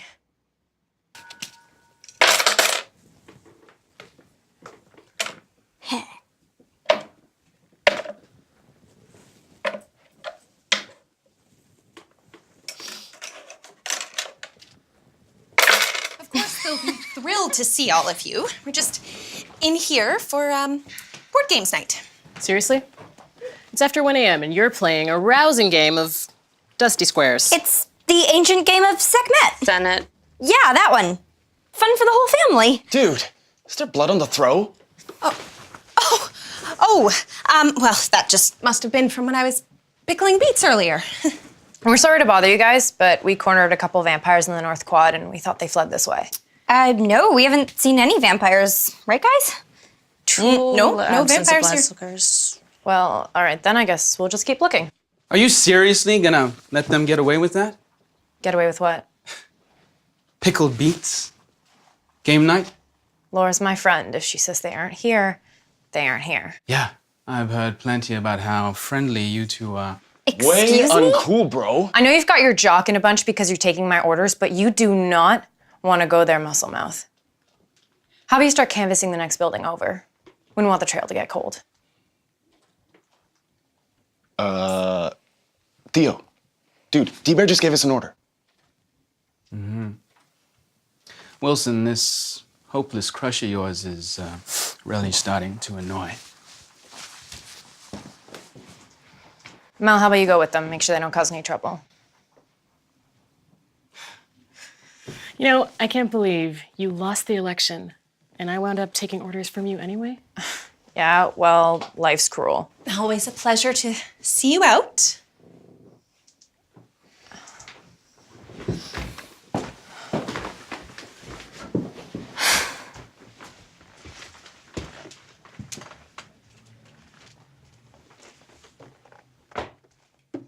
Tell me you weren't lying. Tell me they aren't here. Do you need either of those statements to be true? Laura! I know, you're already taking a huge risk covering for us with JP. I'm happy to cover for you. It's not perfect, but things are getting better. And if they have some nefarious plot to end that... They promised they wouldn't hurt anyone. Because vampires are notorious for keeping their promises. She saved us. I can't just turn her in. If things go sideways, I will put you down for the first I told you so. Please don't make me use it. Danny, can I ask you something? In addition to covering for you while you hide vampires in your apartment? Yeah, sure. Do you really think that things are getting better? Well, yeah. Mostly, yeah. Because we're starting to hear rumors. About what? That it isn't just vampires being picked up by safety patrols. That any classes Vordenberg doesn't approve of are being canceled. Well, half of our classes are still in hiatus. They detained Professor Cochrane. Look, she did turn out to be a reanimated corpse of a reporter from the 1800s. She was still a good teacher. And all she did was question whether the searches and patrols violate student rights. It's just until things get back to normal. And you really think that's going to be anytime soon? I think we got this far. We can figure the rest out. In the meantime, be careful. Those aren't kittens under your floorboards. You knew? You moved the desk. Real subtle. See you later, Hollis.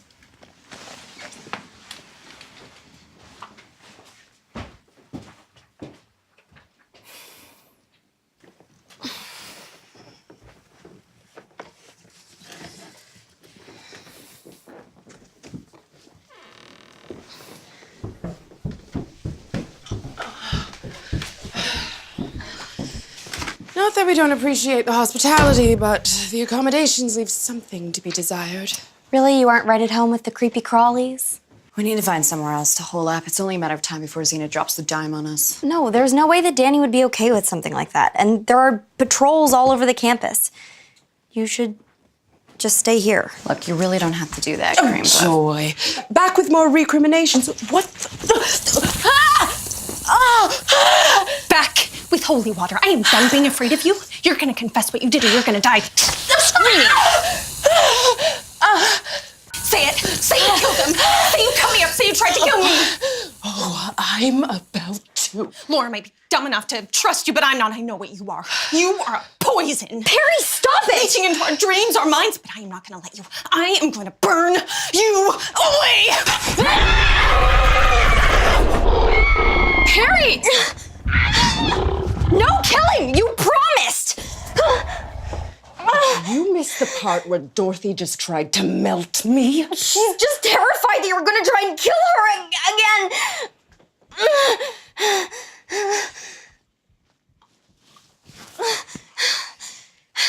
Is Perry okay? She's out, but she isn't bleeding too badly. Okay, so she isn't dead. No harm, no foul. No harm? You haven't even been here for 20 minutes. One of us already has a punctured jugular. You know what? Everyone just shut up! It is almost 2 a.m, and I am so tired. And you are right. Nobody's dead, and you're right. She attacked you first, and you're right. About anything, and I just don't care. I am so tired. Tired on like a cellular level. So all of the vampires are gonna go back in their floorboards and we are gonna get Perry some first aid and nobody is gonna yell at me about any of my decisions until I have had at least 45 minutes of sleep, okay?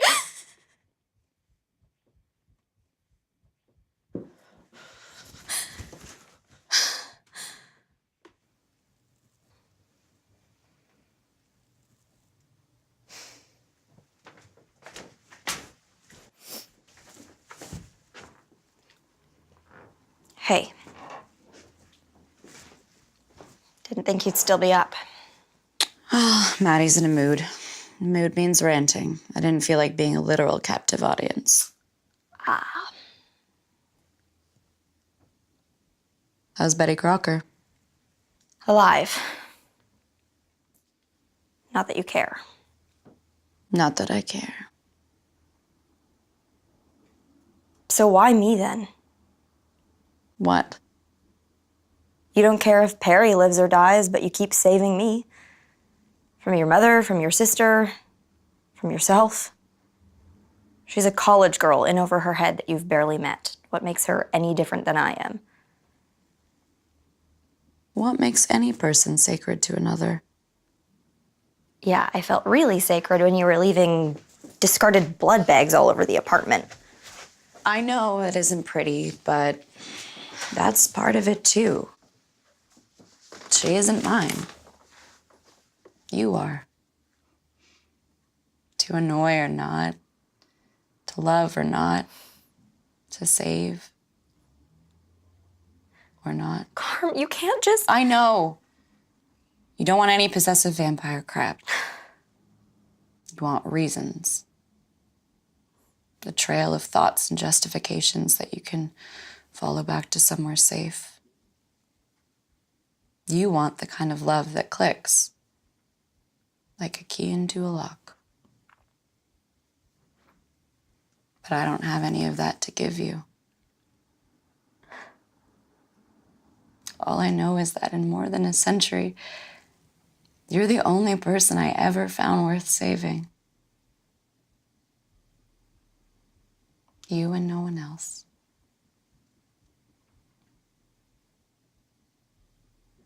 It's not enough. I know. God, it used to drive me nuts when I would do things for you that were so clearly only for you, and you'd say, I know you didn't just do it for me. Yeah. Until I realized it was because you wanted me to be doing what was right for some reason beyond the fact that you wanted me to.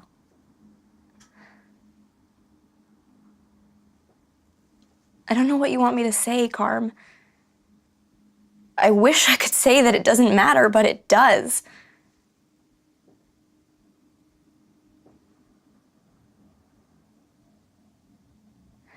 Do you miss me? Like someone cut a hole in me.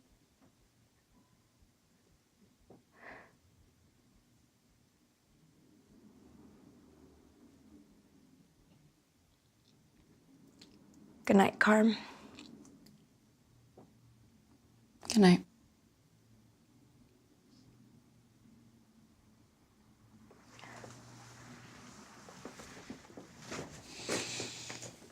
Under her shirt, Mattie wears a locket. Inside of it is a piece of her heart. That's what makes her impossible to kill.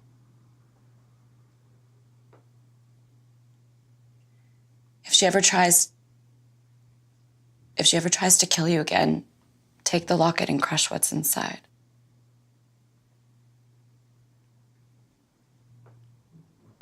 Hey, folks. So, as you know, the living arrangements in the former Casa de Dean have become unconventional.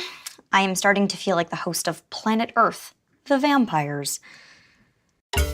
Here we see the wily vampire emerging from its diurnal lair and engaging in traditional vampiric pastimes of pacing, needless threats of violence, irritability, dominance displays, and marathons of orange is the new black. Unable to hunt in captivity, the vampire must rely upon rations provided by its faithful minions and supplement its diet with scavenged foodstuffs. And awkward non-flirting with this girl they used to date and tell enormous secrets to.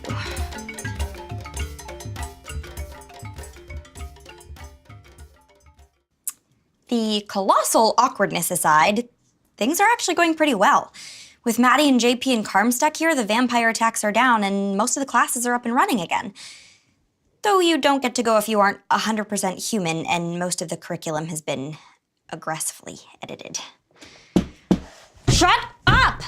The patrols for the day aren't through yet! But until we can figure out what to do about any of that, a far, far grimmer fate awaits me. My Term 2 courses. Because the utter chaos on campus that has been going on for the last month and a half has not stopped the shiny new profs that Vordenberg hired from going 0 to midterms in 1 week flat. So if I intend to pass entry-level siege tactics, a course which used to be my philosophy elective, it is time to hit my Vordenberg-approved textbooks and... Danny. Hey. Is this another patrol? Oh, no. I was just in the neighborhood and I thought, you know what? It was stupid. I'll just go. You don't have to. Oh my God, are those apples? Yeah.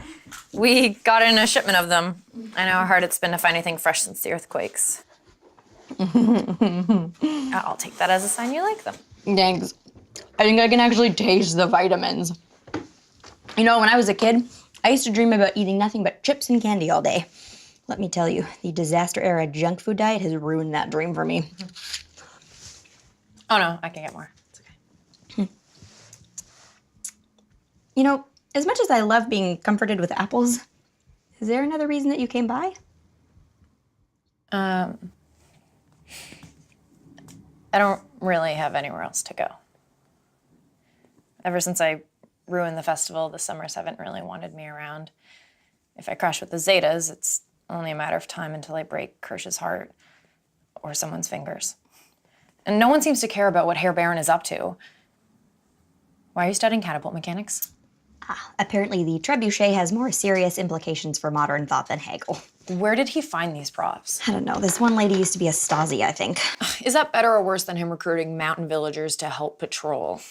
I don't know what time vortex they've been stuck in, but their answer to everything is torches and pitchforks.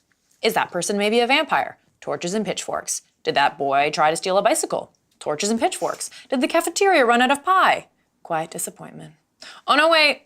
Torches and pitchforks. Yesterday, they rounded up half of the alchemy club. I really thought we were making things better. And I hate how it's made things awkward between you and me again. I don't feel awkward. Really?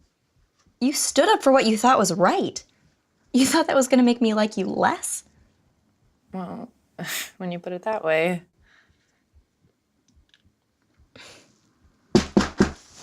Shush! Do you know if there's gonna be any more patrols? The flowers in the attic are getting restless. Yeah, you're probably in the clear. How you doing with that, by the way? You mean the near constant threat of exsanguination or living with my ex? Both super fun. Laura, if you're worried, I have a contingency plan. I'm safe. I promise. I don't want you to worry. Don't think you can stop me. You have to come quick. They're hauling away the anglerfish protesters, and I think it's killing them. It's the Zetas and those Styrian townies with the torches. They're saying the protesters can't assemble in worship of an ancient evil god anymore. And that's a bad thing? Well, you do have to admit that all of them standing around the crater humming had a certain je ne sais cult. It's meditation. It soothes Lofi's endless suffering to hear their minds harmonizing. And, well, that's not even the bad part. When the Zeta started hauling off the protesters, a bunch of them started seizing, like taking them away from the crater was actually killing them. And the ones that weren't started shouting stuff about the 7 gates and the dead man in the shadows and how we were all food for crows. The gates and the crows again. Shouldn't that have stopped once we stopped Mattie and those creepy Corvée SWAT guys? And we still don't know why they're trying to buy up the campus. We really need more information about Mattie's plan, about Vordenberg, about what in the pea-brained hell those Zetas think they're doing. Well, I know where we can start with one of those. Sorry, D-Bear. I'd totally tell you if I knew, but all I know is we're not supposed to let anybody near the big fish. And there's nothing else that you've seen or heard that seemed odd. You mean beyond being on guard duty for Moby Dick? Which is a weird name for a fish, right? Because he's totally not a This is low, even for you, Lawrence. Excuse me? I'm the leader of Silas Student Forces. I can ask our lieutenants whatever I want. Oh, I see. Baron V sees the Zetas for the bastion of history that they are and assigns a special duty. Now you're feeling out of the loop and you take advantage of this poor dweeb's suicidal crush on you. I'm not taking advantage. I legitimately want to know what you double Y meatheads think you're doing messing with the anglerfish. Oh, you know what that's the sound of, Wilson? That's the sound of you being friend-zoned. Hell, not even friend-zoned. She doesn't like you. She just knows you're dumb enough that she can pump you for information without even a whiff of play. Oh. Well, I mean, that's okay. You know, if Laura and D-Bear need to know stuff, well, then they should probably ask somebody, and I'm not the smartest. Kirsch. For the love of Wilson, dig deep into that empty cantaloupe you call a head and find some self-respect. Okay. What do I do with it? Let's go.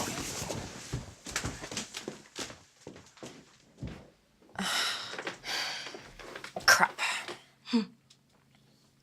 You don't think I take advantage of Kirsch having feelings for me, do you? No. No. Well, I mean, we do drag him down here every time we need to know what's going on with the Zetas. But even if you were, would you really feel that bad about it? I don't know. It's Kirsch.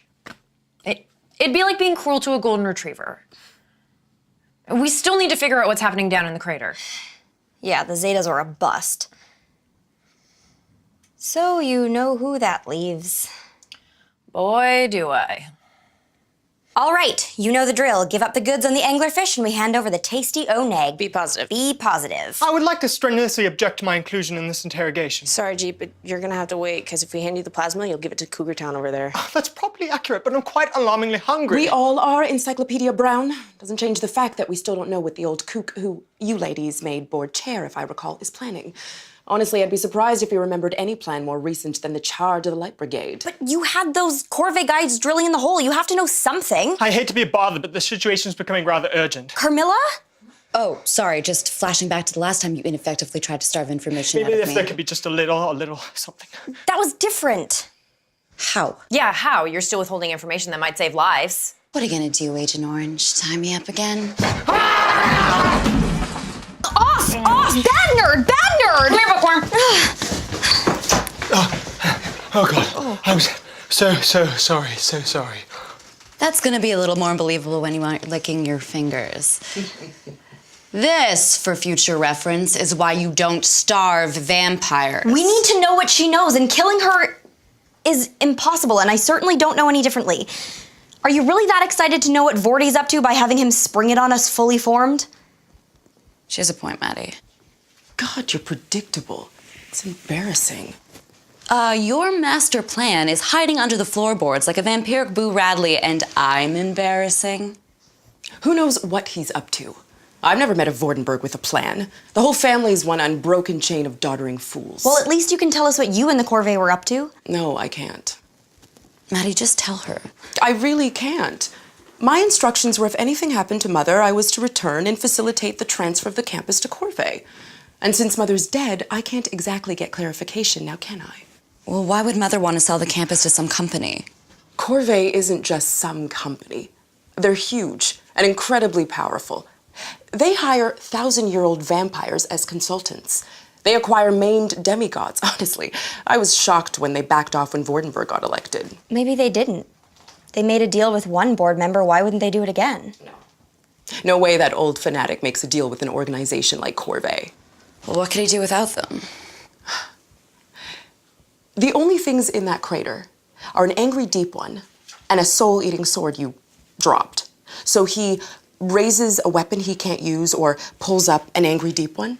Even Vordenberg has more brains than that. Well, what about the gates? The Corvée guys were talking about them. I don't know anything about any gates. Although there are some fairly nasty concoctions someone who knew enough could whip up with the blood of a deep one. Like what? Mass hypnosis. Blood plague. Well, it's not great, but I mean... Spontaneous universal aging. Contagious madness. Ooh. Setting the planet's atmosphere on fire. Yeah, okay, so far, far better that Colonel Clink doesn't get his hands on the secret ingredient. So how do we stop him? It'd be a damn sight easier if someone hadn't made him the chair of Silas University and practically invulnerable. There is a possibility, but you and I would have to figure out how to get past the Baron's patrols. To do what? To get a mani-pedi. My nails are shot. To get a weapon, genius. What kind of weapon? Not your concern, little girl. Of course it's my concern. We're supposed to trust you? Last time you were here, your great plan was to level the campus. It'd be better off if I'd leveled the campus. Do you think you're players in this? You, students of Silas University? You're the grass on the field. You're the leaves on the trees. You're mayflies. Just because I'm too practical to kill you for sport doesn't mean you aren't expendable, if need be. Are we clear? Come on, Carm. We should talk.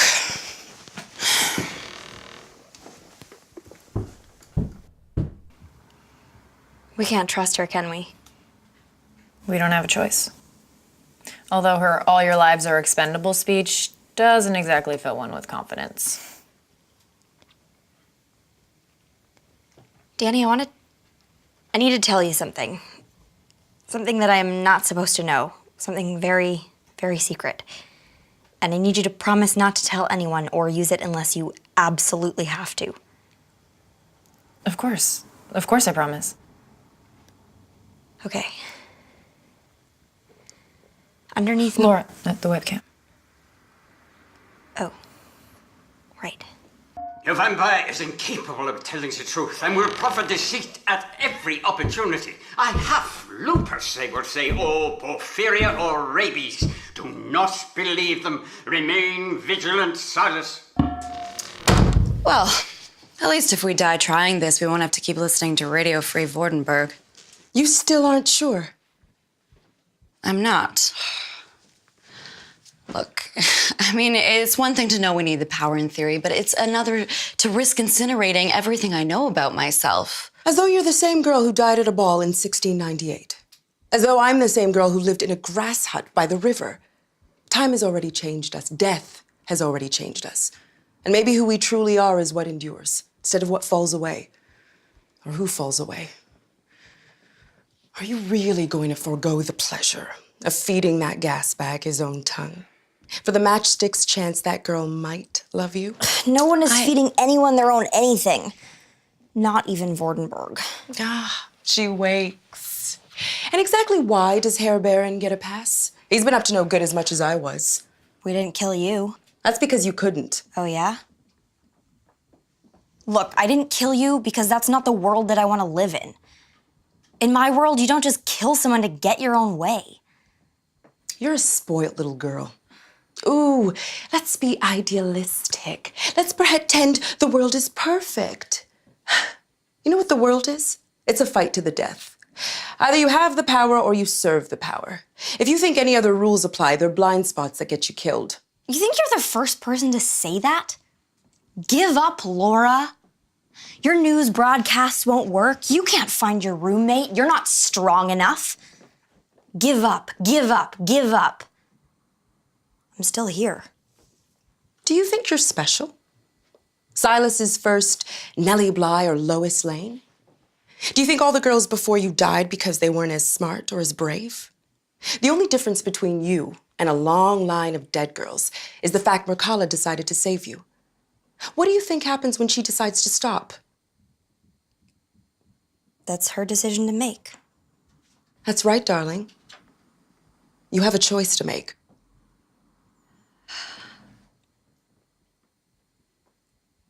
Mattie, I can't. More fool you. See you on the other side.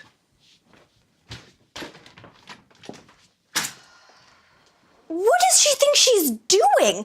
There are patrols of Vordenberg's mega minions everywhere. What does she think she's gonna go do?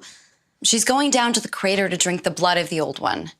She thinks it'll give her the power to fight Vordenberg, if it doesn't kill her or drive her mad. And you were gonna do it too? I was considering it.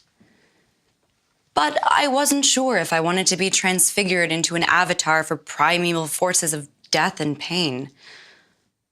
Oh my God, she'll raise the school to the ground trying to kill him. We have to stop her, come on!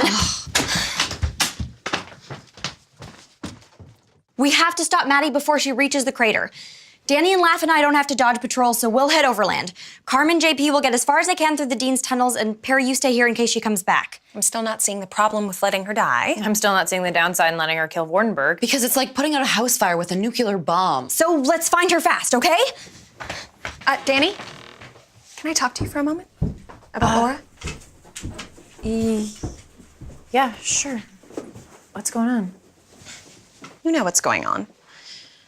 She's got us all headed out there, risking our lives to save some vampire who would think less about killing all of us than we would about squishing a spider. Oh, come on, Laura's just being Laura, trying to do her best for everyone. I know. But she never really seems to understand that these are vampires and not just some undertanned scenesters with problematic diets. You have to figure it's only a matter of time until she takes the wrong risk. And I'm just hoping that someone is there to help her when she does. Always.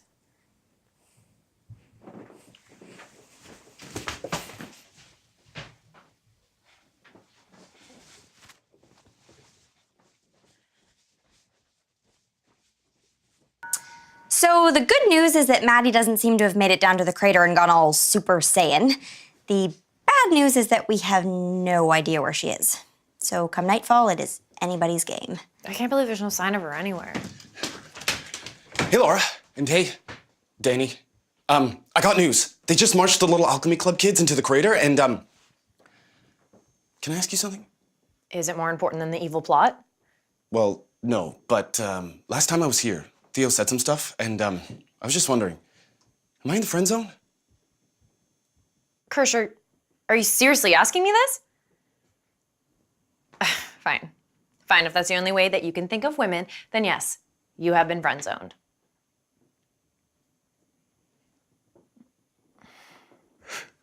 Yes!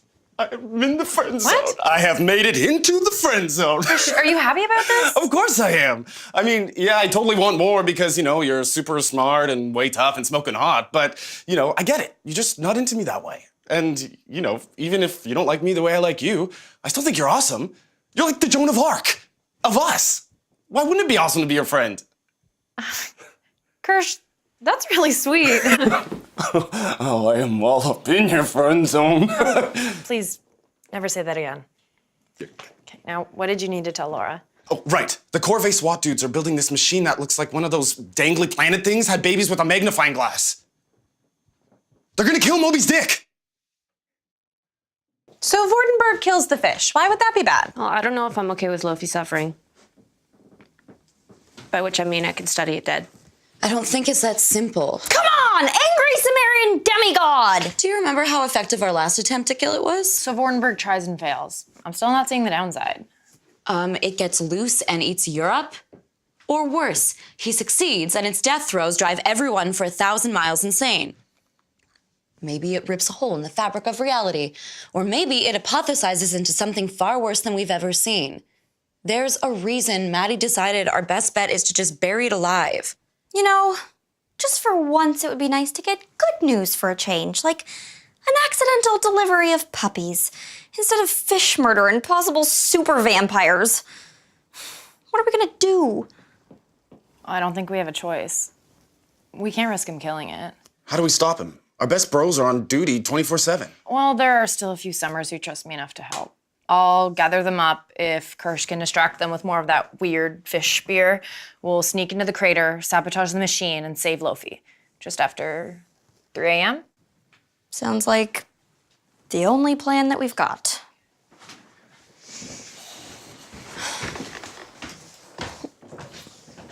So what are we supposed to do until 3? It's already been a long night. Should probably just try to get some sleep.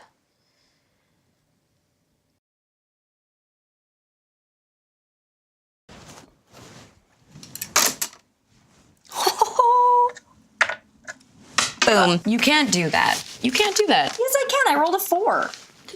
No, you have to go in the House of Beauty before you can land any further. If this game is supposed to be the underworld, then why is there a House of Beauty? Don't you think death can be beautiful? Oh my God, full of yourself much? Come on, I didn't mean it like that. Oh, you were totally going for the whole Belle Dome, c'est merci vibe. I am death, trod under a fair maid's feet. No, you're not. I was thinking what you said about Mattie drinking the anglerfish's blood. How you were gonna do it too. Do you think it would have killed you? I don't know.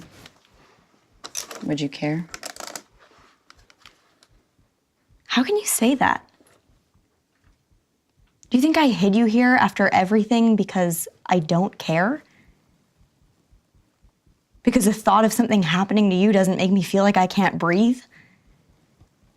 And I don't know how I'm supposed to feel around you or what I'm supposed to do because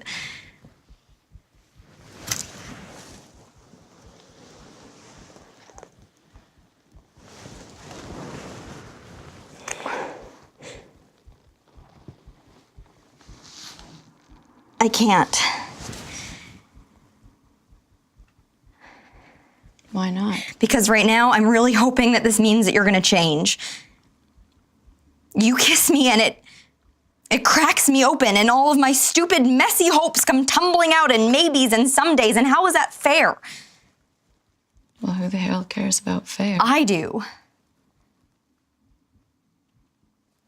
Or maybe I'm just catastrophizing because between Mattie and Vordenberg, we are in the middle of a catastrophe.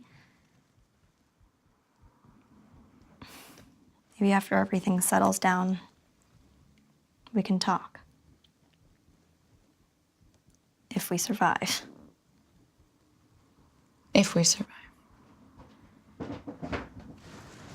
Sorry, but it's nearly 3. We gotta hustle or we'll be leaving Danny and the Summers in the lurch. Hi, Laura's viewers. You're probably wondering what I'm doing here, right? Aren't I supposed to be off helping to save the anglerfish? Yes. It's just the thought of risking my life for some monster, I couldn't, so I stayed here. Dusted, made some snickerdoodles, passed out from exhaustion. Only when I woke up, there were bloody footprints on the carpet, and I am scared that something very, very bad is happening. Oh, darling, I can pretty much guarantee it. But why wouldn't Danny have called? If she got delayed or there was another reason... What the? The door's wide open. Laura, those are bloody footprints. We do not run in the direction of bloody footprints. Mattie? What is she doing here? And where's Perry? Perry? Perry! Miss Perry! Mattie, what did you do? Nothing, I don't think. Well, maybe not quite nothing. Who did I kill? You don't know? Are you? All strung out on fish blood? I don't know. Last night is blurry.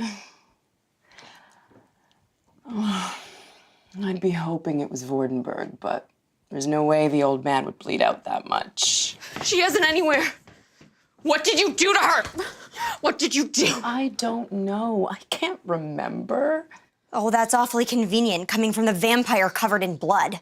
God, do you seriously think that I, a centuries-old vampire, lost control and shotgunned your friend like a co-ed knocking back lemon drops just before passing out in the aftermath? This isn't a crime scene. It's a setup. And of course, we're gonna take your word for it, Agatha Christie. We don't have to. We can go directly to the tape. What? The webcam's still on. I don't know if you noticed, we kinda suck at turning it off.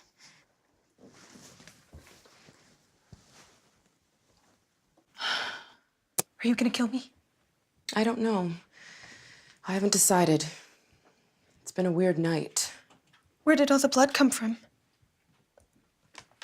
You don't know? Well, this world can be a messy place. And if a girl's gonna get anywhere, she might have to spill a little blood. Or a lot. Now, we have a problem, you and I. Something isn't quite right. I can feel it, like a storm in the distance coming for us. And you, Miss Prim and Proper, you know something. How could I possibly know anything? You do. Someone killed your little pals at the paper, but not you. No, they send you messages. They send you dreams. Do you want to know what I see in my dreams? I see the great beast dead and the gates opening. I see the reign of hell on earth and the end of all things. The first gate wants strength, wants the rook. What? The first gate wants the rook. Are you playing games with me? Do you really think that this is a game? Oh, God. If you murdered her, Mattie? We are in so much more trouble than I thought. That was a death prophecy. And Rook is what Mother used to call you.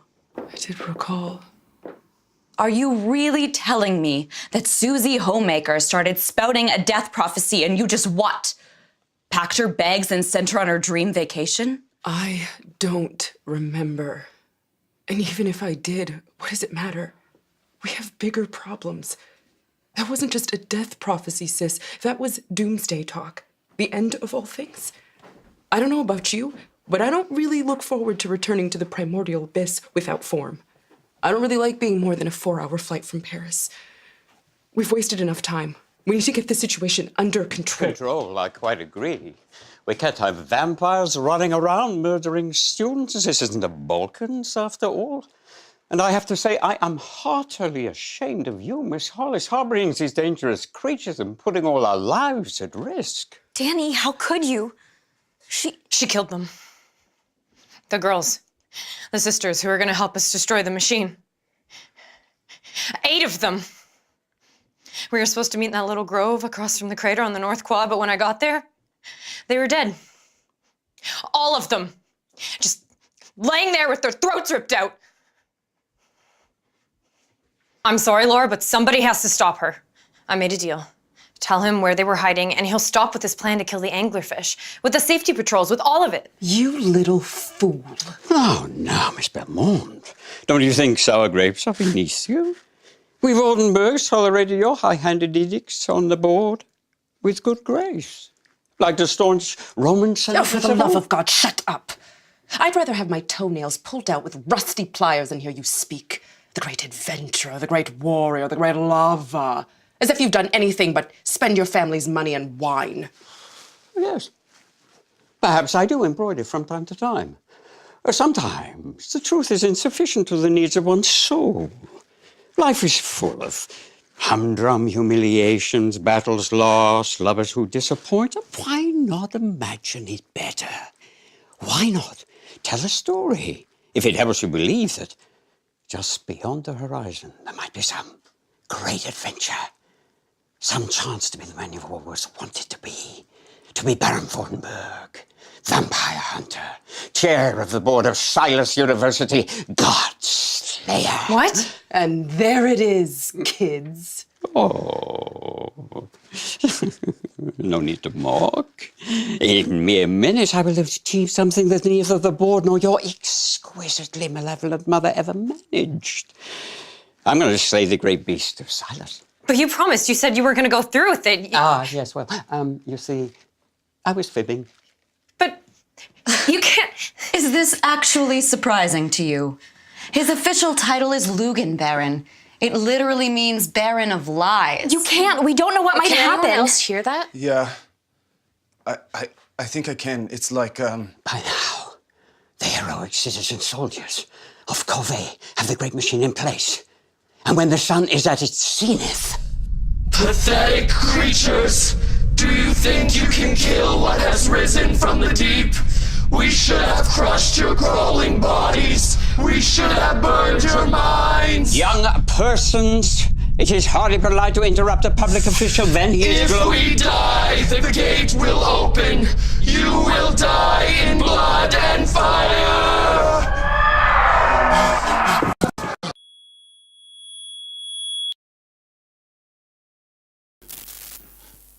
Are we all about to die or what? Seems not. We were due for a break. Are they? I don't think so. They're out. Kirsch has a pulse. The would endanger their lives. Their students, the beast is slain. The only terror confronting us now is a health hazard posed by approximately 1,000 tons of spoiled fish. Can we sell it as canned tuna, do you think? Well, bully for you, you didn't kill us all. But the anglerfish isn't the one who killed 8 students last night. 9. Perry's missing too. And let us not forget the brave journalists of the Silas Voice. Do you have any idea how sick I am of being accused of murder sprees I didn't even get to commit? We know it was you! Oh, you must expect her to tell the truth. This sort of deceit runs through her veins like the blood she leeches from her victims. But have no fear. Now that she is in our power, she will be tried for her crimes at... Frivolity will not stay your execution, Miss Belmonde. Sorry. Last night's just coming back to me. Turns out Godblood really packs a wallop. You know, since I've arrived, I've been gracious, I've been reasonable, I've been civilized. But all you idiots do are accuse me of murder after petty murder as if I would bother with 1 or 2 or 20. I'm gonna carve a red swath through your army. I'm gonna drink this nation dry. I am death on dark wings. You wanna blame me for carnage? I'll show you carnage! Not until you answer for my sisters. Come here, Ginger Snap. That temper of yours is gonna put you in a bind someday. Oh, God.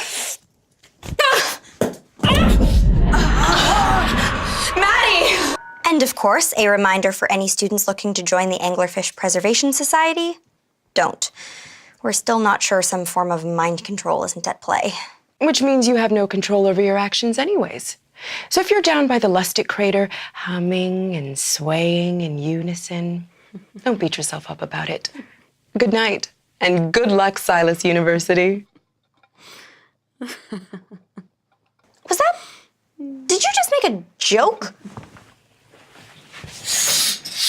And are you laughing at it?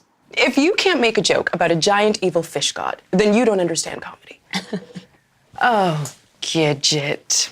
I know you're in the midst of angsting about how you and Angel Pants over there are star-crossed, but that is no excuse for losing your sense of humor. Says the sociopath trying to kill me. Says the sociopath who hasn't killed you yet. You know how one survives for centuries? You stop judging. There's almost nothing in this world that's absolute. Take this whole Carmilla massacred the Vordenbergs. Sit your tiny panties in a bunch. You mean how his ancestor loved Carmilla, took care of her, and in return she killed his whole family? Sure, if by ancestor you mean necrophiliac, and by loved, grave robbed her undead body. Any Vordenbergs Carm killed crawling out of that creep's dungeon had it coming. Carm, why didn't you say something? It was humiliating. But, you know, I did kill his whole family, so bygones. See? You'll be surprised what one can learn to coexist with. And generally speaking, coexistence is better than a fight to the death. Ugh, you are such a utilitarian. It's gross. Nihilist. Existentialist. Absurdist at best. Whoa, I will show you absurd.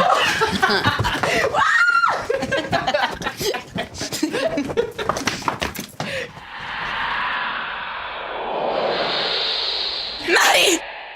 That was unexpected. What do I do? Tell me what I do. I think you've already done it, darling. Carmilla, I need you to listen to me. I didn't kill those girls. Or the students at the newspaper. That means somebody else did. Someone who would do anything to make sure Mother's plan still went through. Even kill me. I didn't think she'd kill me.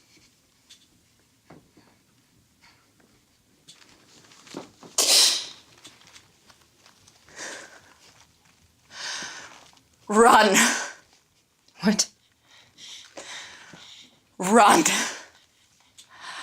I am going to hunt, torture, and kill you. And it won't be satisfying if it ends too quickly, so you need to run. If you want to kill me, you're gonna have to do it right here, right now.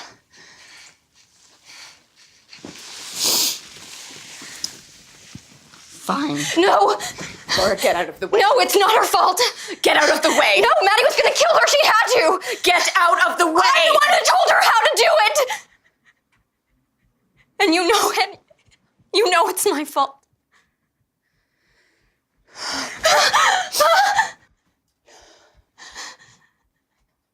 God, she was right. You are a selfish, callow girl. And I am the fool who trusted you. Carm, I'm so sorry. I'm so sorry. 300 years of friendship. Can you even imagine? We saw Electra in Paris in 1709. The ruins of Pompeii. We watched the moon landing. All those memories. All that life to end like this?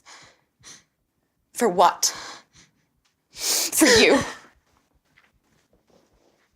Carm, please. Be good for me, Carmilla. Change for me, Carmilla. Burn down everything you've ever loved for me, Carmilla. That's not fair. I didn't ask you for any of Stay this. away from me. The next one of you who comes near me, I swear to God, I will kill.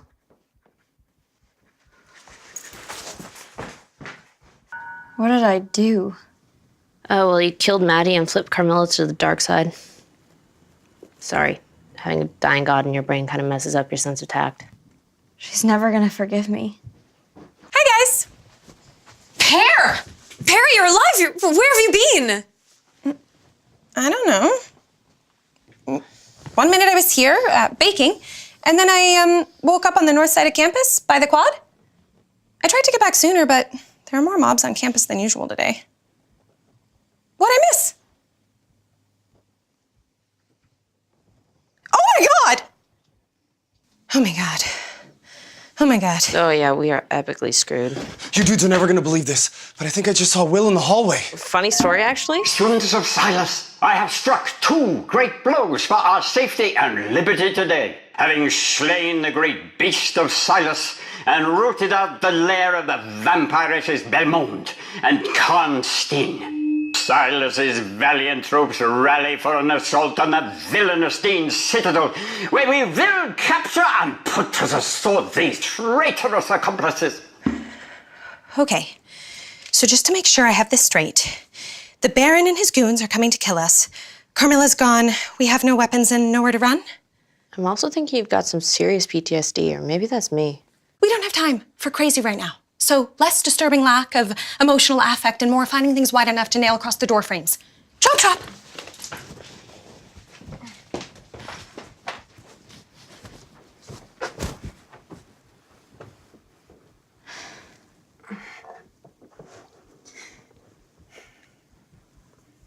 This isn't your fault. It's all my fault. The anglerfish rising, Vordenberg in charge, Mattie getting killed. That had to be done. She killed a lot of people. She was going to kill me. Look, I know we're in trouble. But when you're the only one trying to fix a messed up situation, maybe it's not all your fault when things go sideways. Yes, yes, very touching. Here's a hammer and nails. See if you can get these slats across that window there. I know that Danny wants to let me off the hook, but I belong on it. I am Captain Hook. I just keep on thinking that there's right and then there's wrong and that I'm doing the right thing. But I just keep on making all of these messes. And this whole time I've been pushing Carmilla to be better and be good. Only I'm the one that betrayed her trust. Betrayed something she only told me to keep me safe. How is that good? How is that the right thing to do? How am I anything but a hypocrite, saying that right and wrong are whatever I want them to be and not caring how much damage I cause?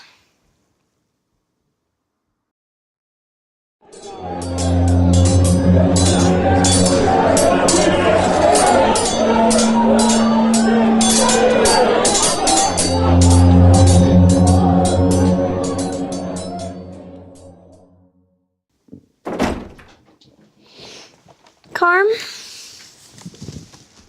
Terry? What are you doing with all those scary-looking books? Research. Research? Laura, I don't know if you've noticed, but we're losing. And we've been losing for a while now. Everything we do seems doomed. We crammed poor JP into a body that he hates and can't control. LaFontaine had an evil fish god stuck in their brain, which we did nothing about. We need a plan. We need something. And this is the Dean's house. And who would have more books on terrifying things than the Dean?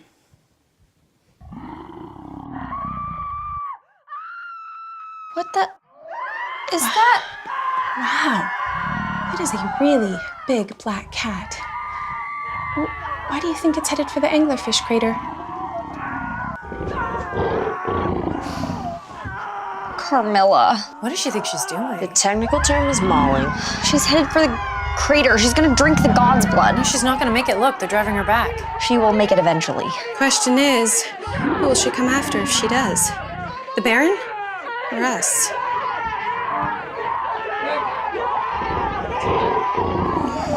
How weird is it that we're back to wondering whether Carmilla wants to save you or kill you again? LaFontaine, don't. Don't what? Point out that Laura's been lying around in the siege pining after her vampire lover? I am not. Totally are. You're the piniest pine who ever pined.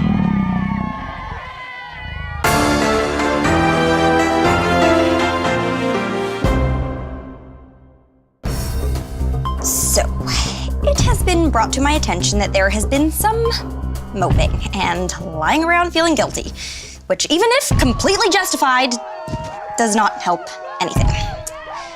And so, Silas University, welcome to La Resistance. Our top story, Lord Vordenberg is lying to you. In addition to the ongoing arrests of any non-human students, and attempting to break into this building with battering rams to muzzle the free press, we are also receiving reports that Vordenberg's goons are chopping down trees in the thief Urwald in their hunt for Carmilla, who today made another bid for the Lustig. In other news,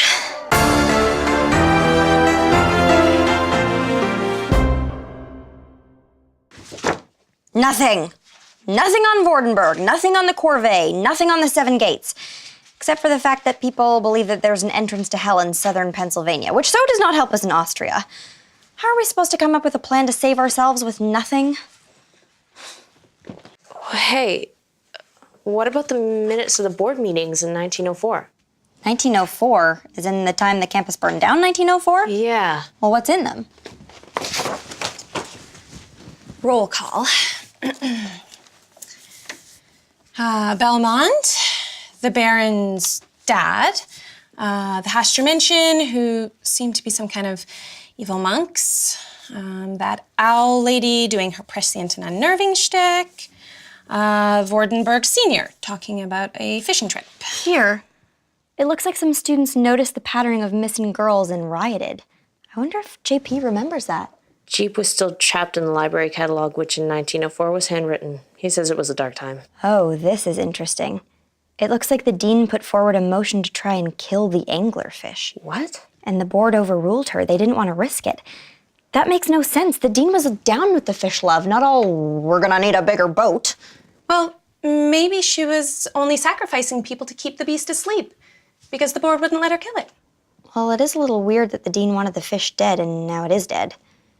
Hey, if the dean was fighting with the board, maybe that's why Mattie had all the files on how to kill the other board members.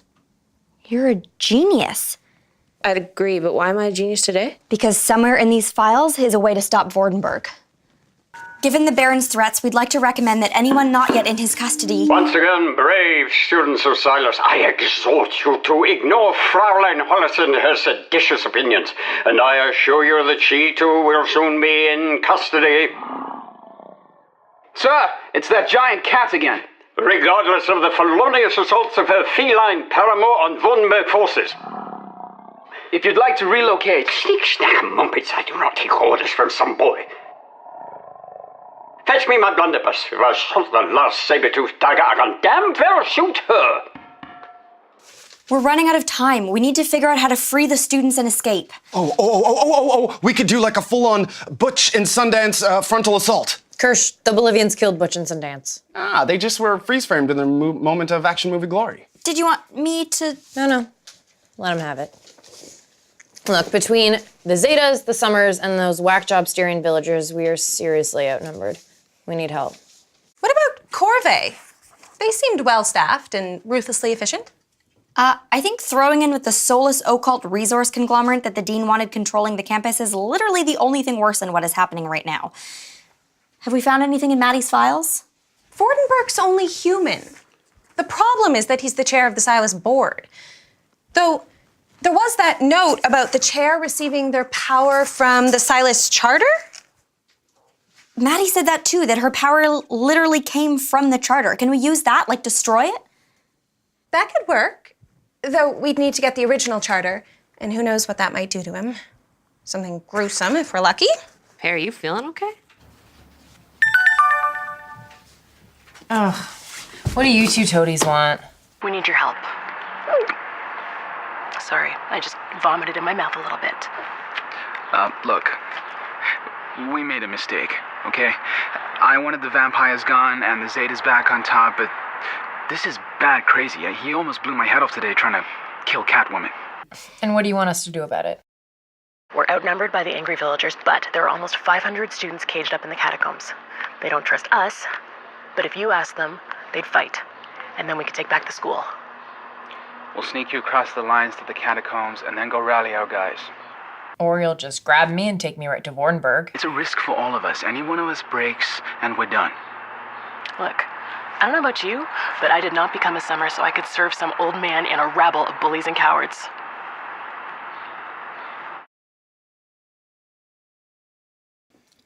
Do you trust them?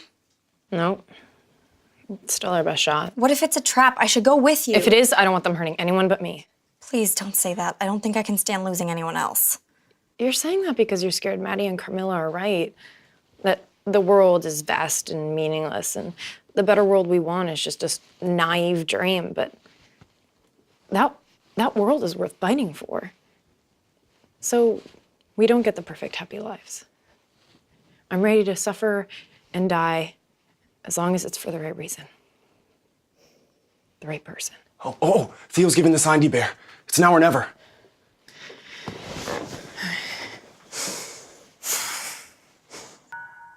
I know you're furious. I know that what I did was a betrayal and maybe unforgivable, and that you're probably gonna have to hate me for as long as I'm alive, which really isn't seeming like much of a stretch right now. And I know that you don't want to listen to anything I have to say. So here's my pitch. Help us anyway. And not because I'm all righteous and looking for you to redeem yourself, or some pure-hearted lady fairy you're trying to win. Because if this semester has taught me anything, it really is that I have no business trying to be righteous. Everything that I've ever done to uphold what I think is right has caused so much damage. And I don't want to do that anymore. Because it makes me just like Vordenberg, or like the dean was. So dead set on what I think is right that I'm willing to risk anything or anyone for it. And I hope that you know that I never meant to sacrifice Mattie or you. So here's what I believe now. That the best thing that we can do with whatever strength we're given is to help each other. To be as kind to each other as we can. And right now there are a whole host of people who need our help. And not because they're human or not, or good or not, but just because they need our help. And so it doesn't matter that it breaks my heart that you hate me. It doesn't matter that you're gonna have to hate me for as long as the earth is round, because right now, we can do something. We can stop the damage. Help us.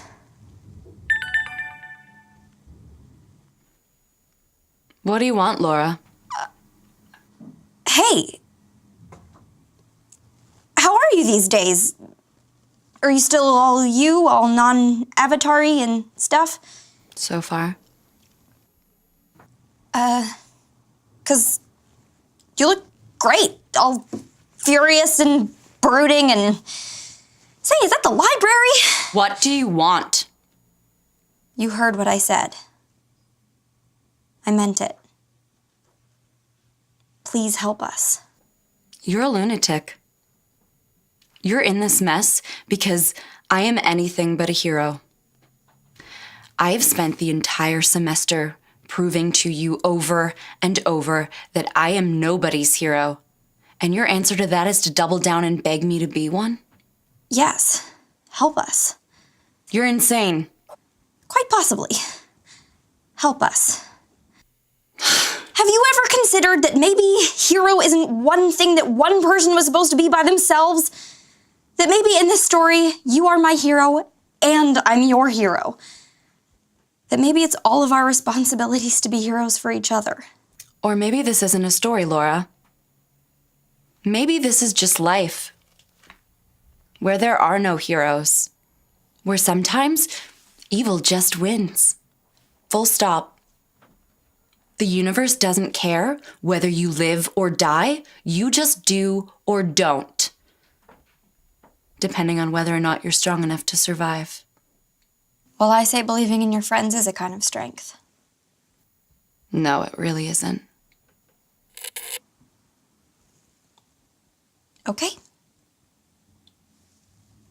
Okay, then. That is how it is. That is just how it is. Laura, it started. Danny's leading the prisoners across the South Lawn. It's reasonably epic. I'll just bet it is. I guess we should go help her then.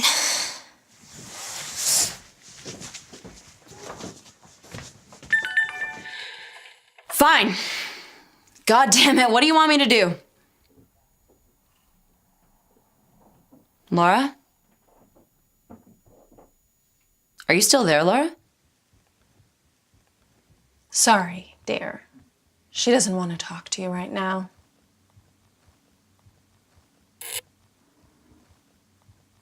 Perry, are you coming? Be right there.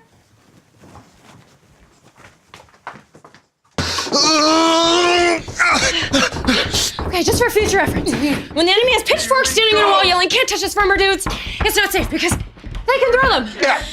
Okay, I know that now. You know what? I'm good here. Why don't you just... What are we gonna do? Don't get dead. That is not a plan! You know, I really thought Carmilla would change her mind and come and help us. You know what? Who cares? So Carmilla's gonna get off her lazy, amoral butt. That's old news. I say we don't need her. Does that mean anyone's coming to save us? Fine. We save ourselves. Save Silas! Help me up, she needs me. Yeah, but you're kind of bleeding all over everything, so maybe I go instead, okay? That's okay. I think I got it covered. No, I'm not saying I'd like props for having done all that with broken ribs, but...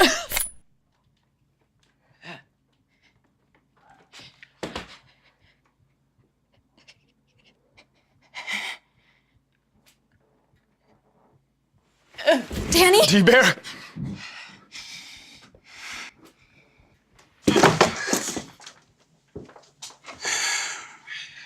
Sorry, Lawrence. The old man may be crazy, but he gave me a better offer. He gets his new school, and Zeta Omega Mu will be his right hand. No vampires, no monsters, no summers, just us ruling the school the way it was always supposed to be. I'm gonna get you, you backstabbing, lying son of a...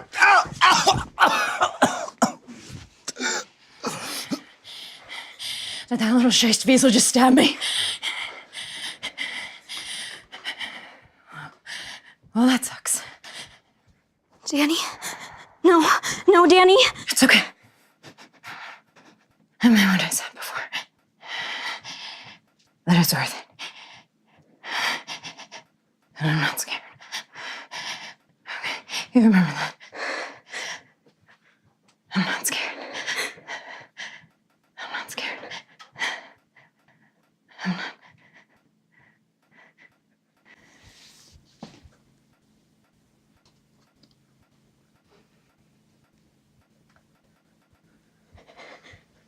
You?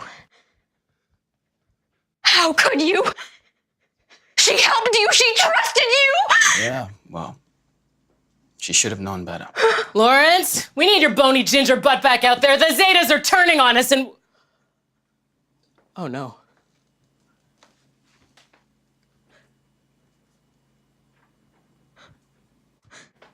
In the back. You didn't even have the decency to give her a fair fight. I could have lost. That would have been unacceptable. Come on, you didn't even like her. She was a summer. And now she's dead. With her gone, the resistance will scatter. And between the villagers and my guys, you're seriously outnumbered. Surrender now, and we'll let you live. I'd rather see how many of you I can take with me. No, you have to surrender. Danny would have... She would want her summers to live. You should listen to the shorty. She's got a point. I'm taking her body for her funeral rites. You grant us safe passage and then you get your deal. All right. Kush, you are the worst brother Zeta Omega Mu has ever had, including the vampire. You're not my brother.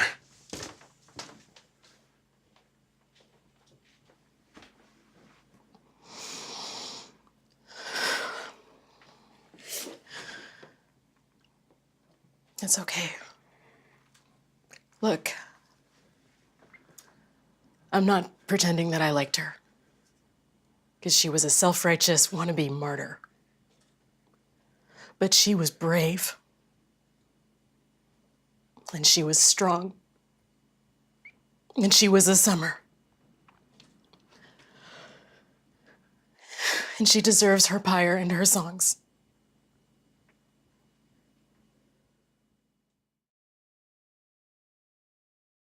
Laura, you'll never believe what Perry just found. It was pretty unbelievable. It was nothing. It was far from nothing. How you found that secret room? It doesn't matter.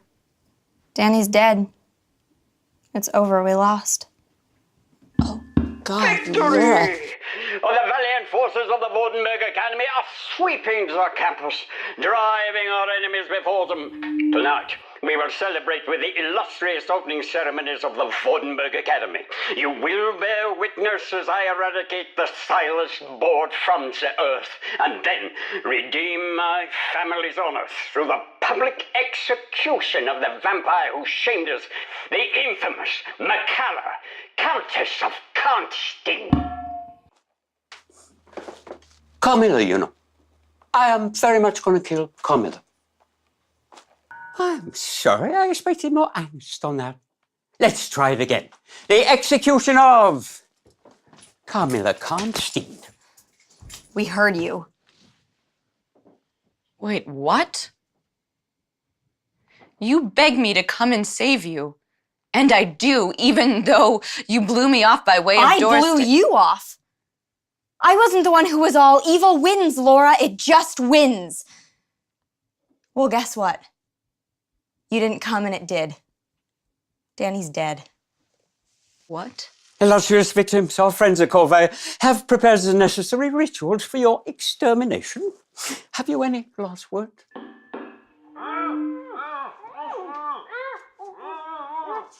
Sounds like it might go on for a while. Just shoot them. I've done it.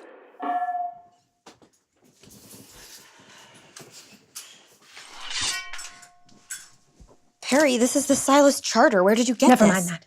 Destroy it, and he'll be obliterated along with it. Obliterated? He's gonna kill Carmilla. Can you really let that happen? After all these years, the Vordenberg Academy will be born, with a statue of me at the gate. Baron Vordenberg, conqueror of Silas, founder of the Academy, slayer of vampires. I'll be tasteful, all basalt and weathered brass, and in it I shall be holding your severed head. I bet you wish you'd married my great-great-grandfather now. I prefer dying. I can't let you do that. The Silas Charter? I mean it, I will. No, you won't, Fräulein Hollis. Because you and I are the same. You believe not in the harsh truth of the world, but in a beautiful story. You can't kill me, because that isn't what a heroine does. Not in the world that you want to live in. Also, with every other member of the board dead, killing me would effectively transfer all of Silas to the Corvée Corporation, undoing everything that you and your friends have fought and died for. And for what? This creature. Oh! Oh, schnick schnack.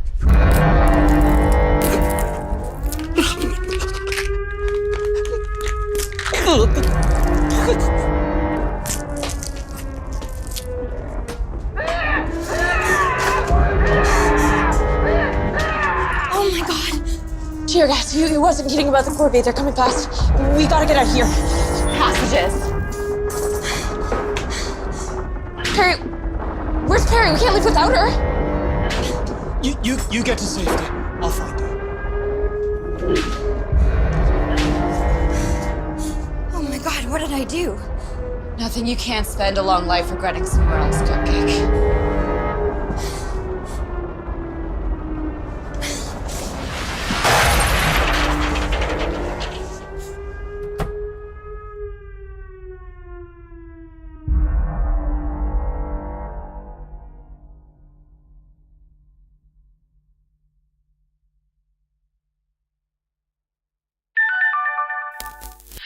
There. See? Back in the surveillance state. You can update till your heart's content and complain about how you're stuck with me as a roommate again. I thought the library was gone. How did you find it? You found me. Perry should be here. And JP, they were right there. And I just...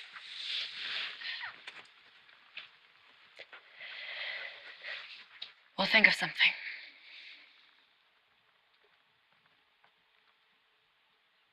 I killed him.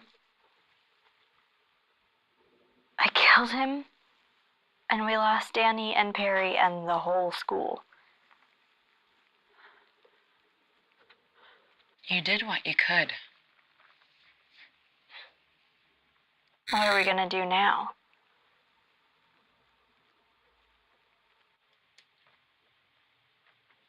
I really don't know.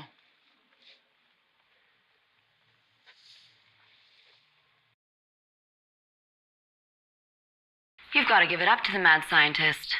Less than 36 hours to set up an Ethernet cable in a non-Euclidean space. Although the fact that Radicalide's starting to talk to the walls is a bit troubling. Also the fact that they seem to be talking back. Yeah. Okay. Are you hungry? Because, I found a vending machine on the first floor, so now I've got chocolate and chocolate with bits of cookies in it and chocolate with some kind of fudge-like substance Stop. that I'm... Oh. Please, stop. She speaks. I was beginning to worry you'd forgotten how. I know what you're trying to do. It's not gonna work. Come on.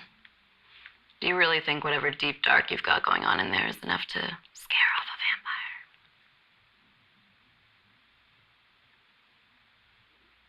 I killed him. Yeah, I'm not really complaining over here. No, you don't understand. I fought so hard trying to fix this place. We lost so much trying to save it. Your sister, Danny, and the moment came and I killed him. I burned that poor man to the ground and I didn't care. When I thought he was gonna kill you, I didn't care. I just wanted to save you.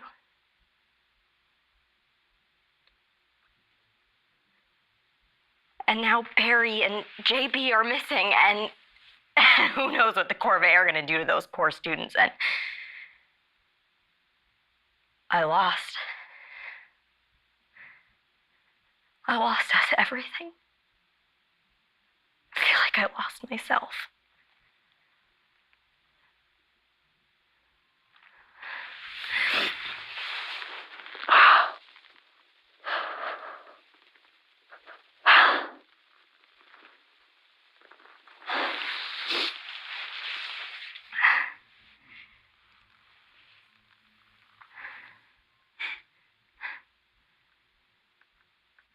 Saving the world would be a whole lot easier if you could just remain innocent.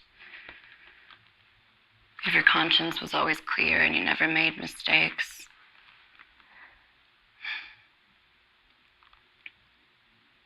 But a moment of forgetting to care isn't the same as a lifetime of apathy. Okay, and yes, you made a mess. But Vordenberg and Mattie and I, we all We all had a hand in this, and you didn't do it alone.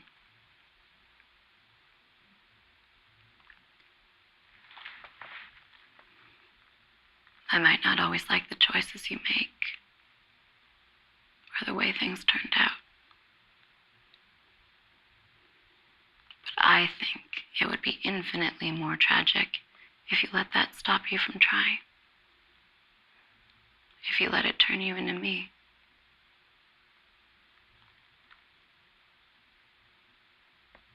I don't even know how anymore. Ever since we got back, nothing's been going right. It's like someone's been ahead of us this whole time. God, I know. It's like those chess games I used to play with Mother. You'd think you were winning right up until the moment you realized she got everything she wanted. You know what's sort of funny is that she kind of did. I mean, she wanted the board out of the way. She wanted the corvée controlling the campus. She wanted the anglerfish dead. If the dean weren't, dead, it'd be her party.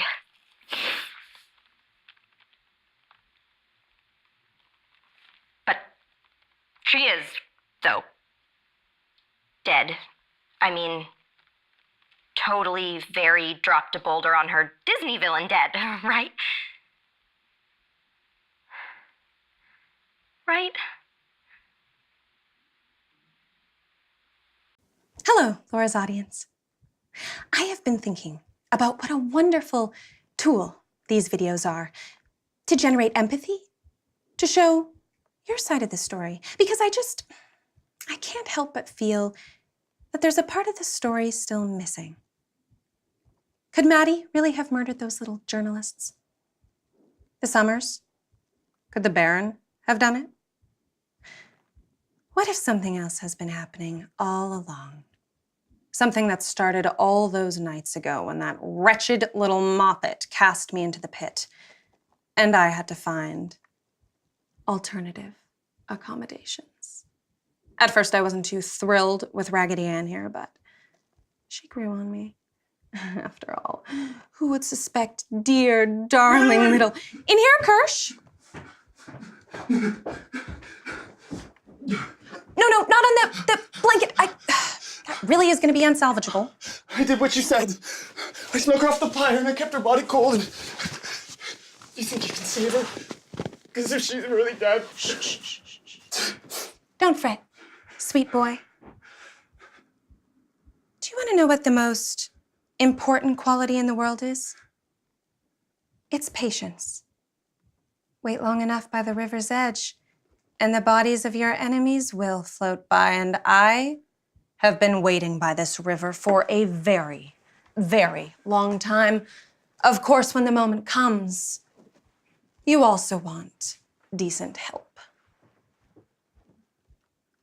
Ma usela mituti ikalu baltuti.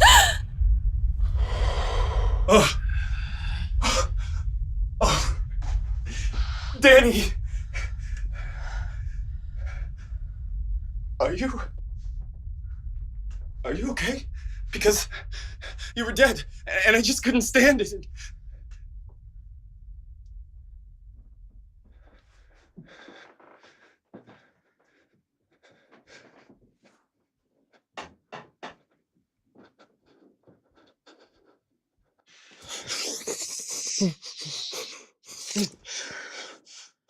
Whoa! He's delicious.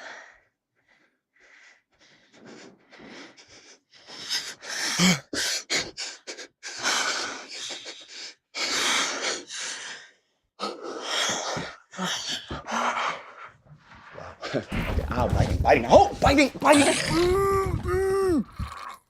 The board is out of my way. The deep one is finally dead. And my associates at Corvée control this university. The first gate is opening. 6 to go. You see, good things do come to those who wait. So get some rest, Silas University, because it's gonna be one hell of a summer.